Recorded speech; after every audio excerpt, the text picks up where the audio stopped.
Bro, I'm gonna tell you, a lot of fighters was mad. I got a lot of texts. I was fucking pissed. Yeah. TJ Dillashaw texted me and said, someone needs to talk to Holland or I will. And TJ Dillashaw was standing on business. Everybody was trying to figure out what a 45-70 is. Yeah. Do you know what a 45-70 is? I don't give a fuck what a 45-70 is. I was just pissed about the way he's talking to you, bro. If I was like, I wanted to fucking slap his ass. Yeah, he tell me shut the fuck up. Like, Yo, dude. I was like, bro, you gonna tell me shut the fuck up? Yeah. Bro, I had to be real professional. I was real proud of myself. I was real professional. You did a good job. Yeah. But honestly though, as time went on by the end of the podcast, I like the dude because I don't take stuff personally. Yeah. I honestly think that you have an ego. And and I think that you have a temper tantrum. That's the first bad thing I ever said to any guest. What'd you say? About the ego. That's the first time What'd you say? I just said I think he has ego. That's why he talks so much during the fights. Is that really what you said? That's what I said. You know, because wrestling was my first discipline, and my coach, Coach Bojo, R.I.P. He was the only guy that could touch me on my shoulder and make me calm down. I'd be like about to lose my temper, and only guy on the planet he could just touch me on my shoulder and I calm down. And he always taught me. I always listen to everything he said. He taught me, don't talk on the mat. Respect the mat. Respect the mat. So I've never talked on a wrestling mat, and I never talked in a fight. Me neither. I don't have time for it. You know what I mean? It's like I mean, I love when Bobby Green does it, right? Yeah. Like I love that they're that loose and they're able to just like talk and do that shit. But like Bobby Green's talking like actual facts about the fight and whatnot. Holland's just kind of running his mouth. I like when Holland does it though. I think it's entertaining. It is funny. Yeah, it's funny. I Yeah. think it's entertaining. So we're gonna kick off the UFC recap with this motivation. 45-70. Let me try some of that while we're watching this TJ Dillashaw. Caveman eats from Wild Society. 45-70. What type of man? I live in California. Like, what the fuck? I don't care where you live. I don't even know what the fuck. Oh my God, he said you should be retired. We're reacting to the Kevin Hall and Rampage Jackson podcast, one of the greatest podcasts of the year.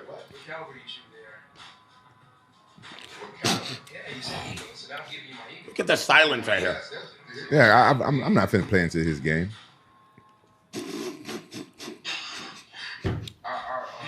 I didn't want to play into his game because what if I said 5.56? What if I what 2.23? Yeah, whatever caliber I shoot, he's gonna shoot it down.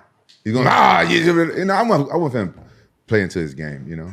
You trained on the AR. I did. That's what he trained on. Bro, I trained. I trained. Hey, I didn't want to talk about this, but I was trained by the SAS. You know what the SAS is? What kind of man are you? You don't know what the SAS is? You got an ego problem, Rampage. You can tell him like, oh man, back in my day, I wasn't worried about what I was shooting. I was worried about winning UFC titles. What are you doing, dog? What are you doing? You know what I mean? Like, fuck, he can't talk shit, bro. Like, he can't come here talk shit to a legend across the table. I text Bear. I was like, homeboy needs to get slapped. I was like, fuck that. I said, you're more than willing to do it, TJ, because I am not. For me, it wasn't about my accomplishment. It's just that a man, you just don't tell another man shut the fuck up. Yeah, he needs to sit here and respect you. Yeah, without violence. Being threatened, you know what I'm saying? Yeah. And I was like, I'm gonna be the bigger guy because this is what I was thinking. The guy he's a kid to me, right? And he fights this weekend. You know, even if I'm 46, even if he was 45, to me and my mom, like he's a kid to me. Yeah. You know, no disrespect. Yeah. But I'm like, he got to fight this weekend. You know, he didn't care about the fight. Obviously, I don't. For me, I cared about his fight. I cared about his fight, and I don't want to like lose my temper. You know, fight him and get in trouble, and Dana White get mad at me because you know sometimes you just got to be the bigger person in times like that. There's no reason for you to get physical. Yeah. I do got to say, Rampage, I have to give you your flowers on this. I've never seen you that calm, and I knew you wanted to snap, and I know that you don't like disrespect and you don't tolerate disrespect, but all joking aside, your professionalism as a podcaster, brother, is through the roof, and I think that this is a career path that you should be for sure staying on. I think that you're very funny, but I want to tell you that being that respectful to the podcast and the business here at Jackson and what we've kind of worked for, I mean, you could easily broke this door and then, you know, rifled off on this dude. with a non-45-7, but with your hands. And you didn't, and you stayed calm. And I just want to say thank you for that. Also, if anybody watches the podcast towards the middle of it and then the rest of it, it was actually a great podcast, and he was actually kind of nice, and him and Rampage hit it off. I think that there's the energy of these clips and the videos that went viral. I don't know who was posting these clips, so many of them. Bro, the internet won. But the internet won on every that time. one, you know. But I got to say, Holland, thank you for coming on. Sorry about the internet coming for you. But, I'm not. You know, You told my boy that he don't know what a 45-7 is. No, it's fine. It's not even that. It's like telling him to fucking shut the fuck up. I mean, that was the least You know of what it, I but mean? that's It's the like- funniest part. Yeah, You don't know what a 45-7 is? Yeah, the thing is though, I actually like the kid, and my stance on it is I understand that he was upset with me because I made a joke on Instagram, but that's me. I make jokes. I like to laugh. And Was joke it about around. like grabbing the hand or something? Yeah. It wasn't even a good joke. It was one of my jokes that didn't land. Yeah. But I thought it was kind of funny. But it wasn't placed to him or MVP. I was just making a joke on Instagram. I like making the fans laugh sometimes. Yeah, hell yeah. You should. So- And it wasn't. So I understand why he was upset. He was like, because sometimes, like me, you remember why me and Randy Couture fell out for over years, because we don't think about it. Some fighters, when you come before them and you say something that goes against what they think you should say to them, you get upset. I was mad at Randy Couture for years because I looked up to him and he said Matt Hamill was going to beat me. You know what I'm saying? It's shit like that. He just kept it real. But me, I was making a joke. So I just want all the fighters to know that if I ever make a joke about you, it's not personal unless you Aaron McGarrett. Why? Why did we have to go there? You were doing so well. He did and even then better. You were And you doing finished so it well, and then you fantastic. just had it. Oh, cherry on top. What? I know you like your snacks, but that was a lot right there. I don't know if we need to go that far. Well, I just don't. I don't. I think all fighters are my comrades, and it's just me just trying to be a comedian. I always told people I'm a comedian pretending to be a fighter. So it's just me just just making jokes. It's nothing personal against nobody. Did it make you feel better? Did you sleep well at night knowing that the whole entire MMA universe has your back? Yeah, much love to all the fighters and everybody hit me up in my DMs and text me. Much love to all you guys. That's got to be a good feeling. That was a good feeling. I understood their standpoint, but I wasn't at the end of the podcast. I wasn't mad at the kid, but right here at the time when I got quiet, He looked at me. Oh, I had to think. I really had to think. But this is something that podcast didn't see. He came in with bad energy. He soon as he walked in, I tried to shake his hand, give him the bro hug, and he pushed me off. That's when the energy was bad from right there. Yeah. I said, no. Let's not start off like that. I tried to ice break it. It didn't work much, TJ. The only thing you do good at is building up more of the bullshit. Yeah. This guy, he likes poking the bear, man. Yeah. He likes. I didn't poke anybody. He's like FaceTiming people to piss him off. Yeah. Now and he's doing it with me and Khalil Roundtree Yeah. because I gave Chama a compliment. Yeah. No, that's not true. I didn't do that. Yeah, you did. I just didn't watched do it. Yeah, he took a picture of the comment I said for Chama and put me in a group text with Khalil Roundtree. I do have to admit that the fact that you thought it would be okay to FaceTime and train with Alex Pereira and then tell Alex Pereira that he's the strongest hitter you've ever fought and he's the GOAT, and then and then you literally had Khalil Roundtree with you at lunch. Hey, Khalil Roundtree, I'm here with Rampage Jackson and TJ Dillashaw on the podcast. Oh, my best friend, Khalil Roundtree. The last guy I want to talk to right now. Oh, man. So, Roundtree, the reason why I put that screenshot in the group chat with you and all the Jackson House fight team, as well as Rampage Jackson, is because he was training with Poton at Jackson Media House. And he was saying that it's one of the toughest strikers and the strongest guys he's ever fought against hours after training with you. I didn't say none of that. And Yeah, man. It's crazy. I was just shaking hands and hanging out with Rampage, and then 10 minutes later I check online and Switch hitter. yeah, he's just Okay. he gave me no credit. Okay. That's not true. Let me say my piece. That's not true. First of all, Roundtree, you and I, we've never sparred and stuff like that. And second of all, I didn't say all that stuff that Bear saying. I respect all you guys. I give all you guys your flowers. But listen, I'm gonna say this. Bear is not saying the shit that he was saying, bro. He was talking to him when he was giving him change, and she said, "Man, I can't believe you beat the shit out of Khalil." I was like, "Man, what the fuck, Round? What the fuck were you gonna say some shit like that for, bro?" I like that's disrespectful. Yeah, bro. I'm telling you. Normally I don't snitch like that. My arm? guys. Yeah, I was like, bro, that's uncalled for, Bear. You don't talk shit like Khalil Roundtree is one of us, bro. You don't talk like that. Khalil Roundtree is a Santo Studio and Jackson athlete. He's been phenomenal with us. He's been here 2 or 3 times a month training with Yogi and Perillo and all the boys and yourself. So the fact that I thought you would be a little bit more neutral, but the fact that you were on Poton's nuts so hard, it just shows me that, depending on what day you get Rampage will depend on what he says. Yeah, I think it's just I'm due for another trip back. And there we go. There we go. Hey, just do me a favor and don't ask him what a 4570 is. Besides that, we'll have you back on the podcast ASAP. Anything you want to say, Rampage? You guys already. Hey, don't let Bear gas you up. Bear is upset that you and I are good friends, and he want to be all buddy with you. He commented on that. He don't like that shit. I'm very excited that you're friends with Khalil Roundtree, and I'm more excited the fact that Poton spoke very highly of Khalil Roundtree on the podcast. He did though. Yeah. He got nothing but respect for you. That's awesome. Hey, all jokes aside, Rampage, I love you, bro. Much love, brother. I know you don't do anything. Intentional, like, all the other shit you've done in the past. Wait, could we be referring to the fact that Rampage DM'd your wife? Oh my God! That was Gizmo. That was Gizmo. Rampage, I got love for you. I got love for you, bro. You know Bear's a shit starter, Don't bro. worry, Khalil Roundtree. Gizmo was the one that told Poton he's the hardest hitting fighter of all time. It wasn't Rampage, it was Gizmo. He slid into his girl's DMs. No, honestly, I did. Khalil Roundtree's wife's DMs. What the fuck? TJ, honestly, I didn't. He said it was Gizmo. But isn't there like all right, we'll let you go. Thanks, Khalil. No, it's my brother Popeye. He's like my marketing, my brand director, right, manager, and he made a Instagram. I know I'm stuttering a lot, but this is He's nervous. Today, Junior. Yeah, he made an Instagram for my dog, and because we were trying to get his girl's Instagram, maybe give him sponsors or something. I got banned. What kind of sponsor are you gonna give him for the dog? For the dog. Yeah, blue chews. Because you see how some people pets their pages get big. Gizmo, he's a cool pet. He's a chick magnet, and he was running the page. I don't know how to do that This shit. story is so outlandish. Oh, so Gizmo's the one that DM'd Gizmo the dog DM'd Khalil Roundtree's wife. Popeye. My friend Popeye, he runs the page. Stop ratting out your friends. That guy gives you unlimited game cards at Dave & Buster's, and you gonna play him like this?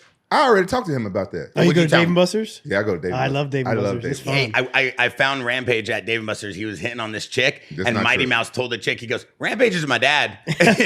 That's not true. And First the of all, chick was like, how old are That'd you, be an Rampage? awesome duo. Hey, first of all, I have got the video dumped, on my I got blind screen. dumped by the girl I was dating because of that post. She Why? really thought I was hitting on that chick. Well, you were. I wasn't. She's You like asked her to 21 play years darts. old. You asked her to play darts. I wasn't hitting on her. that. She did You have said, a nice can we ass, play though. darts and drink margaritas? She had a nice ass. Yeah, see I what I'm saying? I wasn't Like, hitting on her, you though. think I'm lying, TJ? I'm Not on that one. All right, can we get to the UFC recap?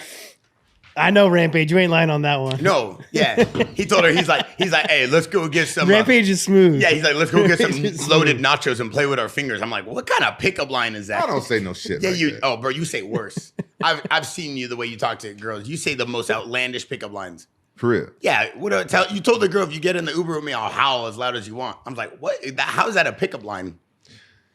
Barry, man, you should be studied by how you fucking make up shit so easy. God, here we go. He should be studied, bro. All right, TJ, thank you for coming on. We're going to start off with a great fight, the middleweight fight. Kevin Holland versus RDR. RDR came over from one championship. He's putting on a nice little show right now in the UFC. How you pronounce his first name? You say it. I know you're saying wiener or something. No. Yeah, what are you no. going to say? But try your hardest to be respectful. and Yeah, I professional. see it. Now I know what he said. It's Reiner D. Ryder. Oh my God. Wiener D. Ryder? Oh my God. How you say his name? I have no That's idea. why y'all call him RDR. Yeah, I don't know. Well, I don't even want to try it pronouncing him. But how you pronounce his last name? Rena DeRida. Wiener D. Ryder. No, not Wiener. No. Now you're just No, just Reiner D. Ryder. I don't know. Oh no, here it goes. He's from the Netherlands. He's great. He's 6'4". He's 18-2, 184 pounds. He came in. I mean, dude, he wanted war with this fight. He's trying to put on a show for the UFC. UFC 311. They booked him against Kevin Holland. Kevin Holland came on the podcast a day before the fight. 2 days before the fight. Yeah, Because obviously. he didn't care about the fight. No, he had to been a bad move for cutting weight and stuff like that. 'Cause he's tall as hell. I didn't know he was that tall. Who? Holland. He was also wearing cowboy boots. Yeah, he had like 2 inches on he had like 3 inches heels on. those Now, boots. what weight class was this? This is middleweight. 85s? Yeah. Oh, okay. I he thought used he to was fight 70. 70s. Yeah, okay. I thought it was 70. That's why. Yeah, he's fighting 85s. Because Because he doesn't want to cut weight. Okay. He was cutting weight and he didn't like it, so he went up to 85s. Oh, okay. Which I feel like is tough, man. He's not like a super strong guy, and he's going against guys like this that are grapplers. and he's going to get outpowered on the ground, which you see. What do you think of Kevin Holland right now? His record, his performance as a fighter, all jokes aside. I mean, he's fun, right? So he's entertaining. He's fun. I heard him in here sucking. Like, I was bad on the podcast, right? So I commented even on one of the posts you guys put out there about him not caring about being a champion. There's too much politics in it. I'm like, all right, dude, that's just an excuse because you'll never be a champion. You know what I mean? Like, but he's a very entertaining fighter. He talks a lot. He does this, but he will never be a champion. I'll promise you that. Wow, TJ. Wow. Again, we're going to get into this. Did it with Anthony Smith. Now you're doing it with Kevin Holland, TJ. Well, because it's the truth. Like, he's got some holes in his game, and we see it here, right? So he's got a guy that's on top of him, and he keeps trying to hold him in his guard, right? Right now he's going to attacks. It's great. It's great going for attacks. But when the attacks stop working, you got to escape and get back to your feet, especially when you're better on your feet. Like, he doesn't even try to put his feet on the hips and push off. You'll see later RDR's above him, standing. Not even controlling him. He's standing above him doing ground and pound, and he's trying to hold on to guard rather than put the feet on the hips, get space, and stand up. So that's like when I see like 101 doesn't have like the skills on the ground or the mindset to get back to his feet and keep the fight in the favor. Like, when a guy stands up like this and he's not controlling your hips, you let go of your guard, you put your feet on his hips, and you push away and stand up. Yeah, I agree with you about that part, like him getting away and stand up. But what if he switched teams, get some new people around him, and really focus on getting to that Bro, champion? you sat here and let him say like he doesn't give a shit. You know, like, are you going to be a champion if you don't care? No, you ain't never going to be. Like, this you need to obsess about it every day of your life. Like, you need to be OCD about training, about being the best, not losing one practice. Like, he's talking about bringing training partners in and going home and smoking weed. You know, like, just sitting here listening to him talk and then watching his skills on TV, he doesn't have the mindset for it. He's just happy being on TV. Yeah, you know? Yeah, being a champion is about mindset, though. It's everything, bro. It's like, I mean, there's so many moving parts in becoming a UFC champion that you got to be completely obsessed about it day in and day out when it comes to your diet, comes to your training, it comes to your recovery, the way you carry yourself. And I think it's too much work for him. Do you think it's a bad thing that a fighter is don't have the eye set on being champion? No, I wouldn't say it's a bad thing, but you can't come in here and disrespect the UFC champion. You know what I mean? Like, someone that did put it all out there, that did work his ass off and won a world title and like talk shit, you know, something you can put in your place, and then it happened. So like right here, like, the guy's standing up, not controlling his hips. Watch, this is what I saw. So his guard's open and he's blocking. Put your feet on his hips, kick away. But watch what he does. Look, that goes back to guard. Why go back to guard? Why stay on your back longer? You're not threatening with submissions. Like, push away and get up, stand up, scramble. So that's where I see some big holes. But Reno De Ryder, is he a good stand-up guy? No, I think he's mainly jiu-jitsu. From what I haven't watched a lot of his fights, but because now I do Jackson podcasts, I do these breakdowns, I do a little bit of homework before the fights, and from what my research, he's specifically a grappler. Right. So okay, then since he's a grappler, you're right. He should have been trying to push him off and get back to your feet. Yeah, get back to your feet. Like, find the holes. Like, black belt in judo, black belt in jiu-jitsu. Yeah. So another way to find out, like, to be a champion is you got to put the fight in your favor. Always put the odds in your favor, wherever that may be. You know, and this is obviously needs to be back on your feet if you're Kevin Holland. So how you feel about Reno De Ryder and his UFC run? You think he's going to be successful? Yeah, he looks good. I mean, it's early, right? I don't know much about him, and I think we didn't get to see any of his striking, right? I would have to go back and watch his old fights, but he put on an impressive performance and beat a skilled fighter, Kevin Holland. I mean, Ryder is the one who faced Ty Rotolo at UFC Fight Night 10 in 2023 in a submission grappling tournament. He lost in a fight. He lost to Ty Rotolo. Oh yeah, I say. I thought he you lost said, via decision. Oh, you said one. Yeah. Okay, I thought you said and one. I was like, no. Whoa. No. Okay. So like that's also a big thing about this guy is his grappling. So I was kind of surprised that Kevin was down to even stay on the floor. TJ, you've talked many times on other podcasts with us about how a lot of fighters you see in today's time, if you were a coach, they stay in stagnant positions. They stay in positions that don't allow them to attack. They just stay there. They start going back into guard. They don't look to attack. They just kind of like idling. And I want to kind of get your opinion on this. Do you feel that that's more of a coach's and a camp's training, or is that the fighter's IQ? It's both, as well as the mentality, right? Like, I'd never get held down, you know, like no matter what. I'm going to get back to my feet. I'm going to scramble. I'm going to reverse you, right? Like, that sense of urgency is also a mindset as well as a technique, as you know, as well as maybe coaches. But ultimately, it comes down to the fighter. Not wanting to be on the back, not wanting to lose. Like you're too complacent, taking a break and holding guard. Like unless you're like a wizard with arm bars and triangles, like why are you in guard? I'm gonna tell you something that you probably never experienced because of your mindset. You probably never experienced, and this says a lot about you why you're such a dominant champion. Sometimes when you don't train as hard and you fuck up, like early in my career, I would train hard and stuff like that, but every now and then, like I go out to the nightclub, even though I wasn't drinking, I go hang out and stuff like that, and it'd be in the back of your mind that you know what, I kind of fucked around a little bit in training camp, and it's subconscious, it's in the back of your mind a little bit, and it shows when you're out there fighting. And I know you have no idea what that's like because you seem like you're so disciplined. I don't think, like if you're in training camp, I don't think you do anything outside of what you got to do to win your fight. No. Besides like spending time with your kids and going to the store on the weekend or something like that. Yeah. But like sometimes, like say a fighter smoking weed, in the back of your mind, that's not good for your fight. Yeah. Yeah. I mean, sometimes it's good to get your mind off the fight, right? Maybe I'll eat an edible here or there, but I'm not taking bong rips. Yeah, and you're not like out. You're not out like hanging out in nightclubs, even not drinking and stuff like that. No. Did you smoke weed during any fights? I eat some edibles here and there. Yeah. Really? They calm down in the evening. Yeah. But they don't mess up your. They don't mess up your. No, I never smoke weed. It just gets it helps me sometimes get my mind off the grind of fight camp and what you got to do the next day. Sometimes you can just pop an edible, watch some Netflix, and just like forget about what you're doing.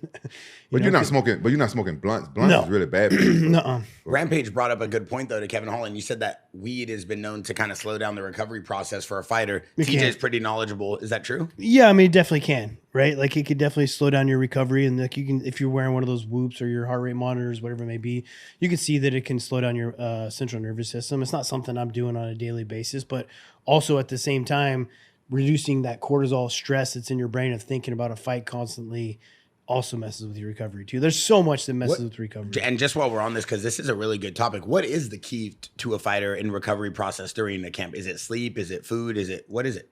It's everything, but you got to listen to your body, right? So, and not just like guessing about listening to your body, like sleep with, find a coach that's got, like, for instance, Sam Calavita. I would sleep with a heart rate monitor on, and he'd be able to text me a couple of days before I'm going to get sick. I specifically remember this in my fight camp against Sandhagen. I'm training my ass off, and I'm doing a back and forth to Colorado. I'm training with Dwayne. Sam texts me a day before I leave to fly out to Colorado. He's like, hey, champ, your recovery's not looking so hot. You had a day off, and it should be looking better. So if I was you, I would, take it easy. It's like, all right. So I did, and I got sick. I had a cold coming on. So he caught this cold before it actually hit my body because your central nervous system is going to find it before you actually feel the effects. And so I made sure to take my training easy. I even listened to him. I took the next day off. So I did 2 days off in a row, which I never do.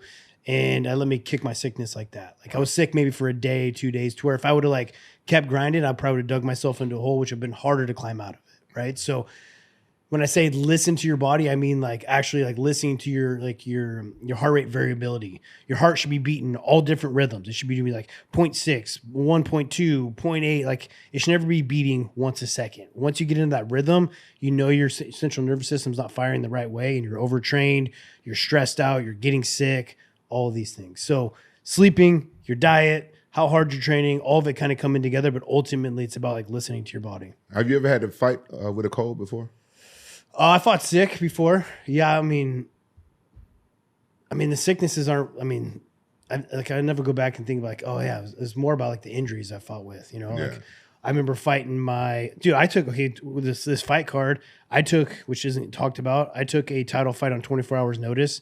I was supposed to fight Barao after I beat him the first time. I was supposed to rematch him in Sacramento, my hometown. He missed weight, pulled out of weight. UFC hit me up. Was like, hey champ, we need you to fight Joe Soto, which was the Bellator champion. So I took that fight on 24 hours notice. But leading up to that fight, like I couldn't throw kicks for 2 weeks because my lower back was just toast. Like it was ended up being my psoas, but I thought it was my lower back. And I went into that fight. I'm curious about this. I want to talk about this when we get to Islam's fight. I'm curious if he had to like re-record all of his intros coming out to the fight.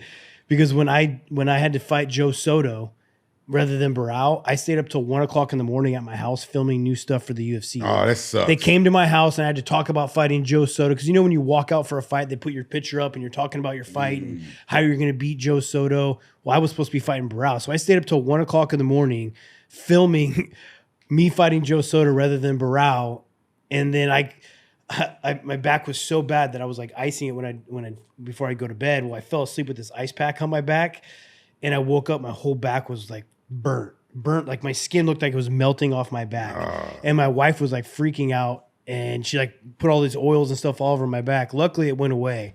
But things like that, so I'll remember. I'll always remember that fight, and I'll always remember my Sandhagen fight. I had like this pinched nerve in my foot that I could hardly walk a couple of days before the fight. But those are the things you remember. Being sick is kind of like yeah, you don't remember. I remember. I used to take B12 shots before my fight. Yeah. Because I started doing them because after each one of my fights, I have like a mini cold. Yeah. But when I take a B12 shot, I wouldn't have that mini cold. Well, the B12 shot makes you feel good too. Yeah. It like increases, like gives you like an uplifting feeling. Makes you feel good. Boosts your metabolism. Yeah. So they say it's good for if you're dieting too. It makes you feel really good. Yeah. Good meal suppressant. I've done a couple B12 shots throughout, like during fight week, and it makes me feel a whole lot better. Yeah. I used to take it like the day before, and then sometimes the morning of the fight. By a pill or a shot? Shot. They would just give it to you? Yeah, I have a doctor to have a shot ready for me because every time I used to fight, as soon as my fight was over that night, I'd be having like the running, like a symptom, cold symptom. Yeah.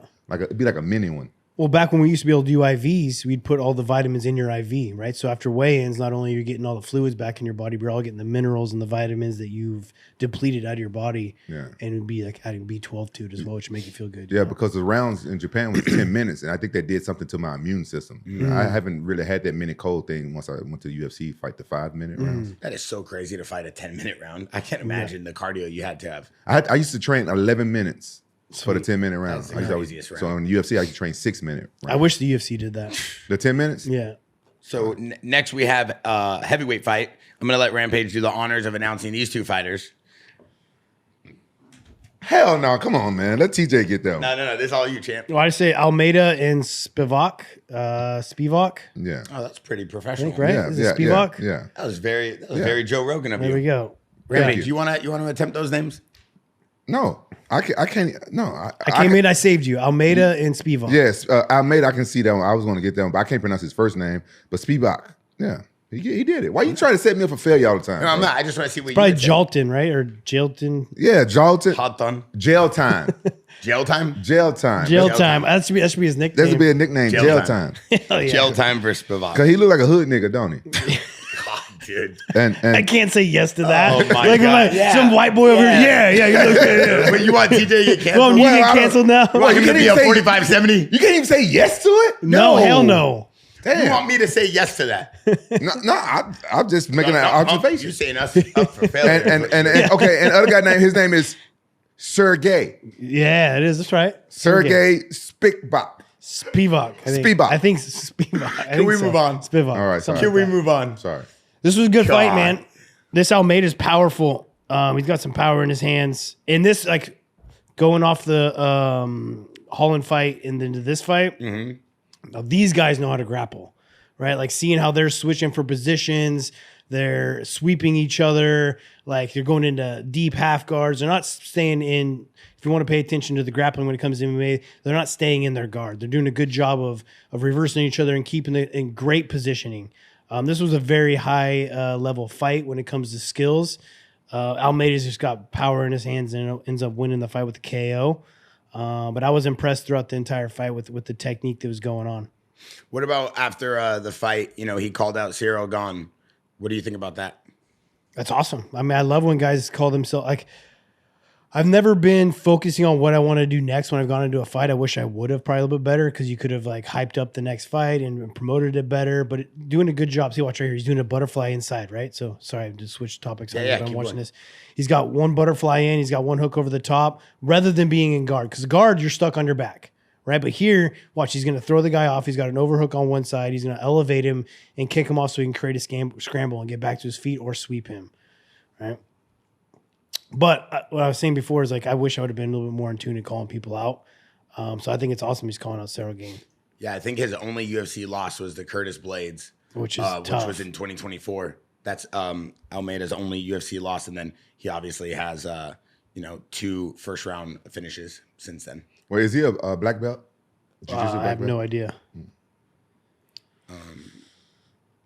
One thing I was gonna say, TJ, with these guys with their weight class, how tough is the training? Because I know Khalil Roundtree was talking to me at dinner about how finding sparring partners with guys this size, and being able to have guys that understand the flow, can do jujitsu, can grapple, can strike, and then bringing in those sparring partners. How hard is it for guys in the UFC at this weight class to build good camps? I'd say it's probably harder than it is for us smaller guys, because you got to think about it.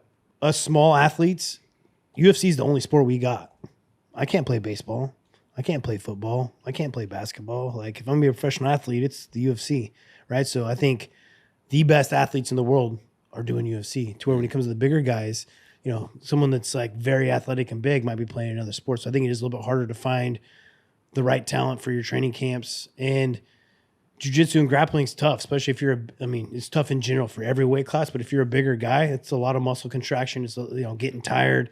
So I can imagine it being harder for the heavier weight classes to find highly skilled grapplers to come in and that are controlled to be able to get in these positions. I think what a lot of fighters are doing, they trying to go and get other famous fighters as sparring partners. You need like find like a good guy good boxing guy. Yeah. Good kickboxer guy, a good wrestler, and a good jiu-jitsu guy. They don't have to be like a UFC famous, big name fighter. Yeah, the only problem with that though is like when you get into MMA sparring rounds, right? So if I bring in a guy that's a good boxer and he starts piecing me out, I'm gonna take his ass down. You know what I mean? To where like you want to bring in a guy that's not gonna let you take him down at the same time and does know the whole game. I do agree that I go and do boxing sparring at a boxing gym and I only focus on boxing to get better at boxing. But when I'm doing full MMA rounds, I want someone that can push me for full MMA rounds. Yeah, you get that. You get another guy that is well rounded, but when it's hard to find a lot of sparring partners, you just get somebody that's good at certain arts, and you just train with him. And then when it's MMA sparring, you just go in there with somebody that's mix it up. Agree. Yeah. I think that's the best way to do it. What, did we miss the submission or what? No, it was a TKO, ground and pound. Yeah. He ended up taking his back and flattening him out. And see that sweep, as I was talking about, the elevate butterfly grip, getting back to his feet. Like you got to have that sense of urgency. Boom, nice slip. Overhand right was nice. Uppercut. Ooh. And TJ, right there, after that overhand, he follows it up with then an uppercut and then comes back with the left. Because watch, he brings his head down. Right now, you're going to follow up where the head goes. It's like hitting a reactive mitt holder. Like Pereira's really good at this. Pereira's really good at making you not like, you're not going in with a predisposed combo. He's holding mitts and you have to see it in the moment. So he's probably got a mitt holder or he's reactive himself that's seeing punches of where they're at, right? That's so funny because I was about to tell you, I've watched you train with Pereira and I've watched you in here at the house, at the Jackson Media House, tell me, don't watch your work. And I feel like that's the definition of that right there. Because even when you were showing me how to hit the bag, it's like finding the target after that overhand right and then seeing the uppercut. How do you train combinations like that? Not preset combinations where you're finding the target in the middle of combat. It's combinations of sparring and also finding a coach like Pereira or doing Dutch style kickboxing drills. So Dutch style kickboxing drills, yes, you are hitting a specific combo, but within Dwayne's BMT system, we're always adding on, right? So things that I like to do, I'll add them on to the end of my combo, and you have to react. That's why I like Dutch style drills, because I'm not just hitting with a mitt holder, I'm hitting with another human that's in a fight stance, that's moving like a fighter, that's giving me looks like a fighter, and then I have to react in the moment. So it's always developing that reaction time. Pereira does a really good job of it on the mitts, to where it's like you don't know what combo you're doing next, you're just doing what you see. Right. And Master Tong, my first Muay Thai coach ever, was the same way. Like, he didn't ever have a predisposed combo that I was doing. I would just react to what he's holding and seeing the openings. If he's holding a head kick, if he's like hitting a combo and then just holds the left head kick, I have to see it in the moment. So I'm hitting my combo. Oh, boom. I'm finishing with my left head kick. That's actually fun too. Yeah. Yeah, because that's what Pereira does. He makes you find it. And then Pereira will tell you, because obviously I'm not training for a fight. I just train for cardio. But he's always saying, okay, find it. Find it. And then he's holding it and you're just like looking for those punches. Yeah. But is that the definition of what you always say here in the gym? Like, don't watch your work? Is that what that means? Don't watch your work means like if I hit this nice right hand, I'm not like seeing what happened, right? Like, even though I hit a nice right hand, I'm still rolling out and coming for the next combo. I'm not like watching my work. I hit up Cub after his last knockout, which was fucking beautiful. I never had like a one punch KO, right? It was like walk-off KO. I've always wanted it, but I'm always looking for the next thing. So even when I flatten someone like Issy Tamura, I head kicked him, dropped him, I'm always on to the next thing. I'm making sure that I get the finish to where, like, rather than just hitting someone and watching. I mean, but that's why you're a champion too, because you're not there to always just put on the best show. You're making sure that you win. I feel like sometimes a lot of fighters, we've even seen it, me and Rampage have talked about it, they throw a good combination or they throw a good punch, the guy's on the floor, but they don't finish the guy. Yeah. And I feel like that's the difference.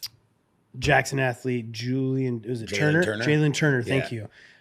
He had a perfect example of that. He dropped Moicano. Was Moicano, right? Yeah, after he dropped Bobby Green, though, with the same thing, though. Yeah. So it was in his head. But he just like flattened him and then didn't follow him up. He could have won the fight. He could have been getting a title fight this weekend rather than Moicano if he would have followed that punches up. Like the things that change in your career are just minuscule, right? It's like if he would have followed that up, he'd be in a position for 311 to step in and fight for a world title. But do you know Jalen Turner personally? He's a very nice human. He's a very nice human, Yeah. and so he got a lot of shit for the Bobby Green fight, and it bothered him a little bit. That's why. Oh, for following it up? I don't remember what happened. Because they he said- made sure to finish that fight. Yeah, But that's a sport, bro. It's like But you said it many times. It's stuck in your head, right? yeah, it's stuck in his head. That's why he walked off on that one. because like he's that. a very nice guy. Yeah, and but you're supposed to finish the guy off.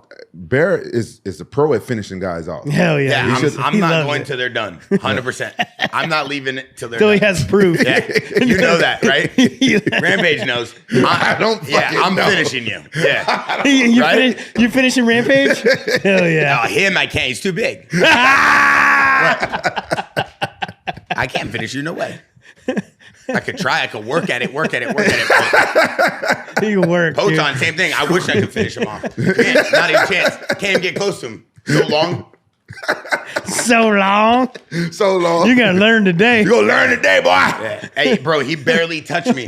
And he cracked my back. He blew your back out. Yeah, he cracked He my was back. up all in your guts, right? Bro, it felt like a claw went through my guts and ripped out my spine, and he was just stuck inside of me. He hit me so hard. His right hand. Felt like you were pregnant. No, I don't know what that would feel like, but his right hand, it exploded my organs. Like my guts exploded. It was in my throat. It was so big. It was in your throat. Yeah, it was so strong. When Poen hit me, I'm not kidding you, TJ. It was a good day for you, wasn't it? That was great. It was so much fun. It was like a dream come true to be able to train with these guys. Obviously, training with Khalil Roundtree is just as impactful. Can in my you finish life. off Khalil Roundtree? No, he's too strong. He's too strong for me. He'll manhandle me. Yeah, but Poen lets me work a little bit. Do you like being manhandled? No, okay, now you guys are getting taken apart. I'm talking about fighting. What are you guys talking about? That's what we were talking Okay, about. good. Let's move on. Gee, come on, Rampage. Dude, you know how crazy it is for me, TJ? I'm a civilian. I'm a podcaster. To be able to train with all these legends every pretty weekend, badass. it's so much fun, dude. I know. I saw your I'm living the Instagram dream. post of you training with Alex. That was so cool. I'm living. All joking aside, I'm blessed. Like I do Like this the 'cause I hardest love hitting fighting. goat out there. You're training with him in the ring. And It's he pretty let me cool. work a little bit. And He's a nice guy, though. He is a nice guy. Seems like it. He's not as nice as Khalil Roundtree, though. That's crazy work. That is. Hey, make sure you spit on that next time you finish, huh? Oh, wow. God. Wow. This is worse Poton. disrespect than Poton. fucking the 45-70 right here. Hey, This is worse. TJ, when Rampage, hey, Do 4570.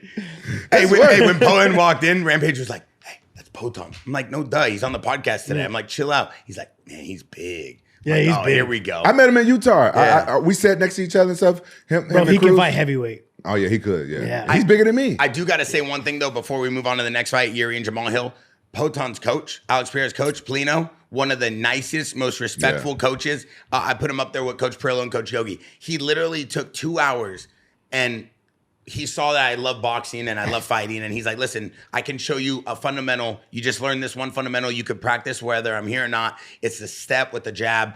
And similar to how you've been teaching me, that jab is like your most lethal punch. And it's kind of like Alex's, how he sets up everything comes from that jab and the step in and the distance control. And he spent 2 hours with me showing my feet, showing Rampage some moves. Like, to do that, literally did not have to do that. Second of all, to let me move around with him for 2 to 3 rounds after Jorge Masvidal had told Rampage he's seen me in the gym. Man, you guys have the who's who in here. It's fucking awesome. Charles Oliveira. Masvidal in here.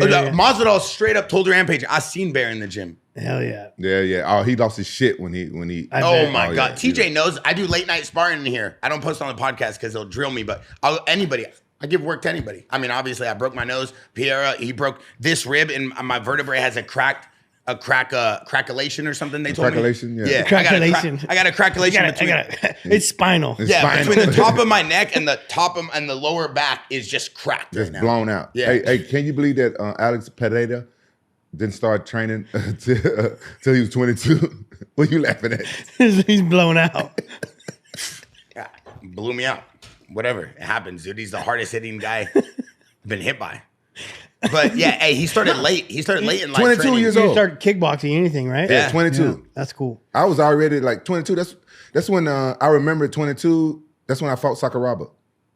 When I went You're to already a superstar at that age. well, that was my first big fight. That's when I went to Pride my first time, and they brought me back my second time. I was 22 years old. I wrestled my whole life, but I didn't learn to throw my first punch till I was 24. And before, actually, I just want to touch on one more thing before we move on. I was actually at a dinner, a big charity event, and this guy, I think, wrestled with you in college at Cal State Fullerton. He went to Cal State Fullerton, and he told me, he said, one thing no one knows about TJ Dillashaw at Cal State Fullerton, nobody could touch TJ. He's like, TJ ran the mats, and TJ was the hardest worker in the room. I believe you know, a little loud, probably had a little edge to him, but he was the hardest worker in the room and smoked everybody. And even the bigger weight class guys wanted to work with him. TJ was the first one in, last one out. An impeccable reputation over there. Would you say the same? You feel like everybody there thinks the same of you at Cal State Fullerton? What are you doing? What are you doing to that mic, TJ? Jesus Christ, Rampage. He's exciting me as he's talking. Oh, you know my what I mean? God, Rampage. Why? We were doing so good. What was he doing, Rampage? Show me the motion. I'm not done. Rampage, what was he doing? Well, it's like long and black. You know? Oh my God. All right. I mean, You dude, see what you're doing to the podcast. I wouldn't go as far as saying I ran the room or nothing, but I definitely worked my ass off. Like I was always, like you said, the first one in there, last one out kind of deal. And I did work out with the heavier weight classes. I wrestled 33s, and like my best training partners were always the 141, 149 pounders. Guys would also, you know, the Morgan Atkinsons of the world. There was a 149 pounder that would do the extra stuff with me, would run the extra miles, would do the extra practices, would do the extra working out. Definitely was known for that. How old were you when you started wrestling? I started wrestling at 8. And you didn't get burnt out? I almost did. I almost quit in high school. From my 8th grade year, my 8th grade year is when I was kind of getting burnt out. But then as I became a freshman, like being a small ass freshman too, I wasn't even 100 pounds, like small, right? But my only like, I guess, sense of self-worth when I was that little was that I was a good wrestler. So I became varsity as a freshman. So it's like, I had a reason to be kind of like a bigger man on campus, even though being this little tiny ass freshman. So it kind of reinvigorated my wrestling career. And then I just got better and better and better. I'd say my sophomore summer is when I was like, all right, I'm going to start doing this. I'm going to go to college for this, you know? But before that, I almost got burnt out. Yeah, I was thinking about that because somebody with your mindset start so young, and I would assume that you always had that mindset since you started noticing you getting good at the sport. Can get burnt out as they get older and put so many years With behind this type them. of guy, yeah. Yeah, I put a lot of pressure on myself too as a young kid. Like wrestling's I never understood why kids like wrestling. Wrestling fucking sucks. It's tough. Right? It's a hard ass sport. You're out there by yourself. All the pressure's on you. You learn how to compete every weekend. Like, I mean, there's many times me just like remember like bawling after a match, like crying. Like You'd cry after a wrestling match? Oh yeah, if I lost? Oh yeah, dude. Like hated it. I can never imagine that. Yeah, right, dude. I can't imagine you crying. Why? You don't seem like he a was guy a that kid, cries. man. Yeah, but I mean, I even cried as an adult. Like I remember, dude. I actually was just DMing with someone I used to train with, Keto Andrews at Alpha Male up in Sacramento, and like getting ready for a big UFC fight, and I'd be doing boxing sparring, and I had a horrible day. I got my ass whipped, which there's a bunch of killers in there, right? So I got my ass whipped, and I'd be like sitting on the edge of after we got done with sparring, I'd probably like tearing up a little bit, like pissed off, and you come over to sit next to me and be like, man, it's all right, you know? Like, but I'll remember to this day, like there's times where I'd like break down just because I think how competitive I am, you know? Like I want to be my best, and I want to be my best all the time. Obviously it's never going to happen, but like I can see it in my son, right? So my son's at wrestling practice now, and I can tell that he doesn't like losing. I can tell that he wants to get emotional when someone's like beating up on him, and I don't hate it, right? Like I don't need you to be a good loser, right? Like I want you to be a good sport, right? Like, and there's some times where but I want losing, and I want you like to affect you that way. I do. I think that's what drove me to become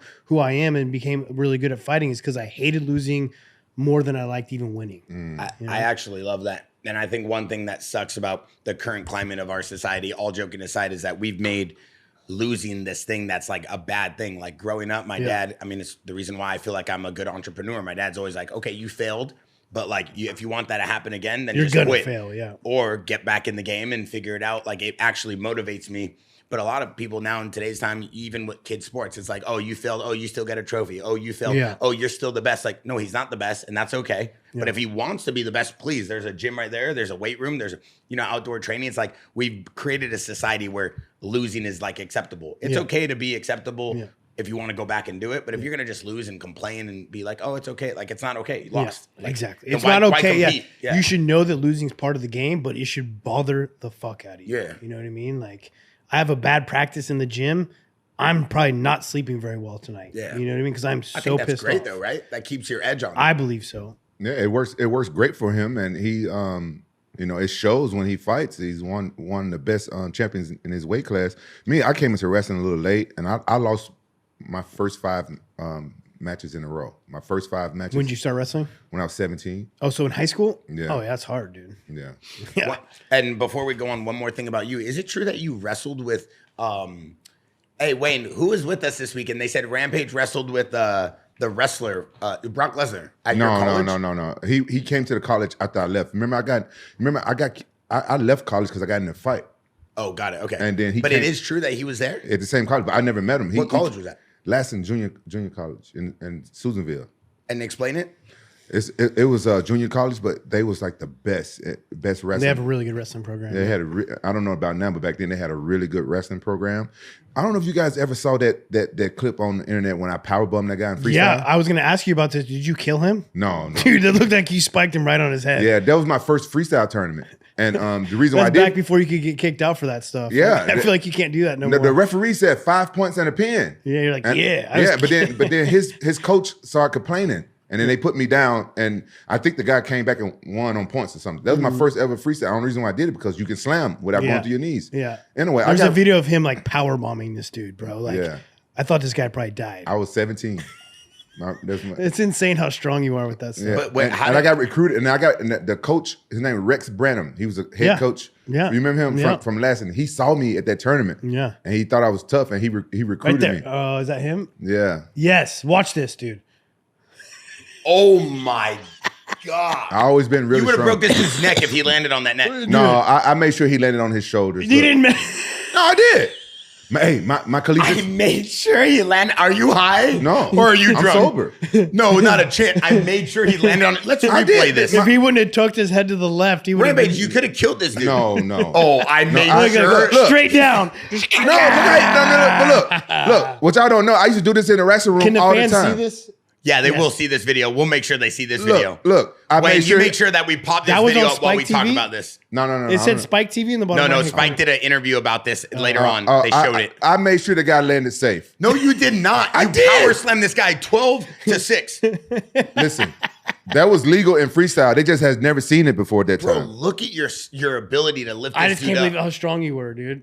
Yeah, man. That's What was you just all taking? natural strength. What were you taking? Nothing? I'm 17 years old. You are not 17 in that video. You look like you're 30. What do you mean I'm You 17? did look like a grown Yeah, you ass look like man. a grown man. I was 17. 17. That's But you know, I've been working my whole life. My family owned construction company, so I Yeah. think that's why I was so strong. I used to be the laborer. But Yeah. anyway, like I was saying, I got the fuck is this? I don't know. It's MTV old Cribs. house. It just popped up. This is old house.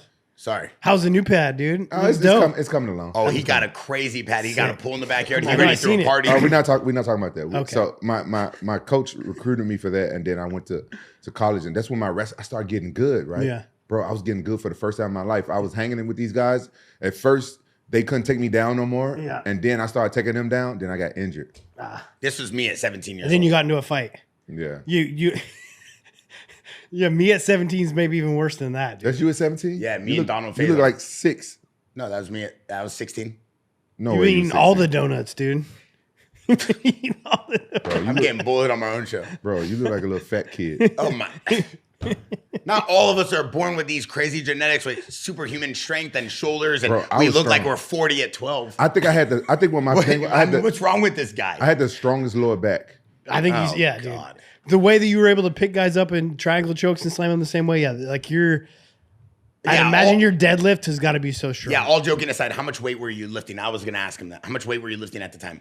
What? I don't think he was, bro. In high school? Yeah. I didn't lift weights. You never lifted weights. When I went out for football, we'd lift a little bit, but I wasn't strong. Bro, that's just weights. natural strength. I wasn't strong lifting weights. But he even has good form with how he would bend his back, arch, and then come back over the top. Bro, I think there's just certain people that have a certain physiology, and Rampage is that. Like, same way we're going to talk about Merab, like his strength and conditioning is his physiology. You know it's that- not how much, it's not like he's training that much smarter, that much better than everyone. That's the way he's made up. And we'll get to that. Yeah, let's hop into the next fight then. Light heavyweight. We got Yuri and Jamal Hill. Sick fight. So Jamal Hill, obviously 33, Yuri 32 years old. Yuri coming in at 31-5. Jamal coming in at 12-3. Fight records. Yuri, Bro, we have to watch him when he's back in the corner, though, and he holds his hands when he's ready for the fight. And he's like this. Do you guys see this yet? You watch these fights, right? Watch. Watch. No, like when they call his name, right? Did they skip him already? When they call Yuri's name, he's back up against the cage, and he's getting ready to fight. Might be right before they fight. wow. So maybe not when they're talking about him, but right before they come out to fight. So right before it. Yuri has some crazy training techniques. He's crazy. Locked himself in Go a back room. to right before they come out to walk out to fight each other. So after they announce Jamal Hill. Yuri reminds me of the Dean of Mean, Keith Jardine. For some reason, his fight style. No, the other way. So like right after they get done announcing Jamal Hill, they're about to fight. Right after the Jamal Hill clip. Right now we're trying. I mean, Yuri also posts some crazy videos of him. Yes, right here. See. So Mike Beltran brings in Jamal Hill to the center. So I know that Yuri is like trying to focus on keeping his hands up. Yeah. Right. So he's talked about that multiple times in his camp. Watch right here. I think it's right here. The way he's standing is like you can tell it's like on his mind how he's gonna hold his hands. He's like this, like a robot. Like, all right, my hands are up. See, look, everyone, my hands are up. I'm gonna fight this. But I love his motion. I love his striking. It is a little bit dangerous. There's some things he did fantastic in this fight, though. So they're in an open stance, a southpaw orthodox stance. Okay, so one's southpaw, one's orthodox. It's called open stance. And the way that he counters Jamal Hill's jab is fantastic, right? So he's in an orthodox stance. Jamal Hill will throw a jab. He'll slip outside, but then he comes back with his own cross. Once it happens, I'll show you how to do it. But it's a very slick move, and that's how he drops him the first time. Yeah, here. Why don't you demonstrate? All right. But you guys going to pause it? No. Just keep it going. That's all right. Okay. Keep it going. So it's hard for me to, but you're gonna be Jamal Hill, right? So I win. So you're Jamal Hill. So he's in southpaw, right? He's gonna throw this jab, and Yuri's hands are always really low like this, but his vision's very good. So when he's getting out of the way, what I was really impressed with is he would slip outside his jab, and then he was gonna step back forward with his right foot and land his left cross over the top. Wow. Right? So he did it multiple times. Every time he'd throw a jab, so Jamal Hill's gonna throw a jab at me, boom, bang, and he'd come back over. All his weight's coming back into his punch. So even though this is his jab hand, it turns into his cross because he's stepping forward. He's slipping outside and stepping forward with his cross. And he hit it about like 3 times in this fight, and it works fantastically. Is that similar to the move you were showing us on the Jackson show previously? Last time you were here, you were showing us how to hit that on the back. Step cross. Yeah. But he's doing it as a counter, right? So not only is he doing the step cross, he's doing it as a counter. The time he drops him in the first round here, I think it's the first round he drops him, yeah? Yep. He does it. He's in a southpaw stance. You see how he's moving his head really well. And he will land a step cross when he does it. And it's fantastic. Can you show the audience the difference between stepping over with the cross, like the reacting part of that? Because I feel like your leg work, they're not really seeing it. So I'm in my orthodox stance, right? My left foot's forward. But when I land my jab hand, which is my left hand, it'll turn into a cross because I'm going to step forward with my right foot, okay? So as he's slipping out, he's loading his left leg as he slips, and now he's going to step forward with his right at the same time he lands his left hand, so all my body weight comes behind my cross at the same time. Boom. So it's like a step. It's like throwing a baseball from outfield, right? You don't just like throw your baseball. Like you step into it and throw it. It's the same way he's going to counter step on his step cross. How do you think, like obviously you're watching this so you were able to dissect it, but going into the camp, do you think that he was practicing this specifically for Jamal Hill's stance? Well, yeah, he knows he's going to be fighting a southpaw, right? Jamal Hill mainly stands southpaw. So yes, you work on like, how are you going to counter a jab? This is how I counter a jab. How am I going to counter his crosses? Like, where am I going to step? And so, boom. That one was just a reaction. But he did it multiple times throughout the fight where he'd slip it But then if I'm Jamal Hill, like I also think Jamal Hill could have knocked him out because of this reason. Shows right? how. Like, so if Jamal Hill would have been practicing some bang Muay Thai, he would have seen these openings, and that's something you got to get better at. When someone does something to you multiple times in a fight, you got to use it against them, right? So Yuri's left hand keeps landing, okay? Especially when they're in that open stance. And if Jamal Hill keeps throwing that jab and he's slipping outside of it, Yuri's hands are down when he's doing it. Yuri's slipping with his hands down. So this is like, if you get a guy slipping with his hands down, you got to follow up your punches with kicks, especially if they're slipping it. So I set a guy up. I throw my jab. Say he's parrying. Well, if he's parrying my jab, I'm going to come with a hook after. Maybe he's slipping my jab and his hands down. I'm going to bring a kick after. Or, you always got to see how he's reacting to every one of your punches. And so here, if I'm Jamal Hill, okay, so you're orthodox, perfect. The orthodox, right? So I'm going to throw my jab, okay? Rampage, if you can narrate for the audience, see what's going on. So he's Yuri, okay? So I'm going to throw my jab. His hands are going to be down, and he's going to slip. I got it. You're good. Thank you. Yeah. Wow. So stand over this way more, right? So if I'm throwing my jab hand and you're going to slip it, okay? The wrong way. Dumbass. Yeah. Can I just make if you split my jab inside like that, I'm bringing my cross behind. I just wanted Rampage So his hands are down. Just wanted you to get it. Shut up. So look, his hands are down. He's going to slip outside, right? Boom, that happened to me. Damn, but this time how would he countered me, right? So boom, he slips outside. He steps forward, lands that cross. Boom, right? Fuck. Right, but I'm seeing he's slipping my punch. So I'm going to set that up now. What we call is a one kick, okay? So I see that he's going to slip my jab. So what I'm going to do is I'm going to do a switch cross, a switch jab at the same time I throw my kick, okay? So I'm here, throw my jab, bang, over the top, right? So get him to slip my jab. Get him to slip your jab, switch with that jab at the same time, and then the kick comes right behind you. That's beautiful. He's doing that in Denim. Can you imagine this guy? Why you didn't teach me? Why you didn't teach me that back when I was fighting? Chuck Norris action jeans. These are them Santos. Those are Santos. You can throw head kicks in Santos. Are they Santos? These are the brand new denim we made with Japanese. Yeah, this is all the Japanese denim. 4-way strap. How come I'm always the last one to learn? They're the only jeans I wear. These Santos jeans. Those are great. They're fucking awesome. Yeah. Wow, Bear. What? Wow. What? You know what? They don't make Santos jeans with stars on them though. That's fucked up. Look, you know what? Bear been lying to me. Bear told me that I was his favorite athlete.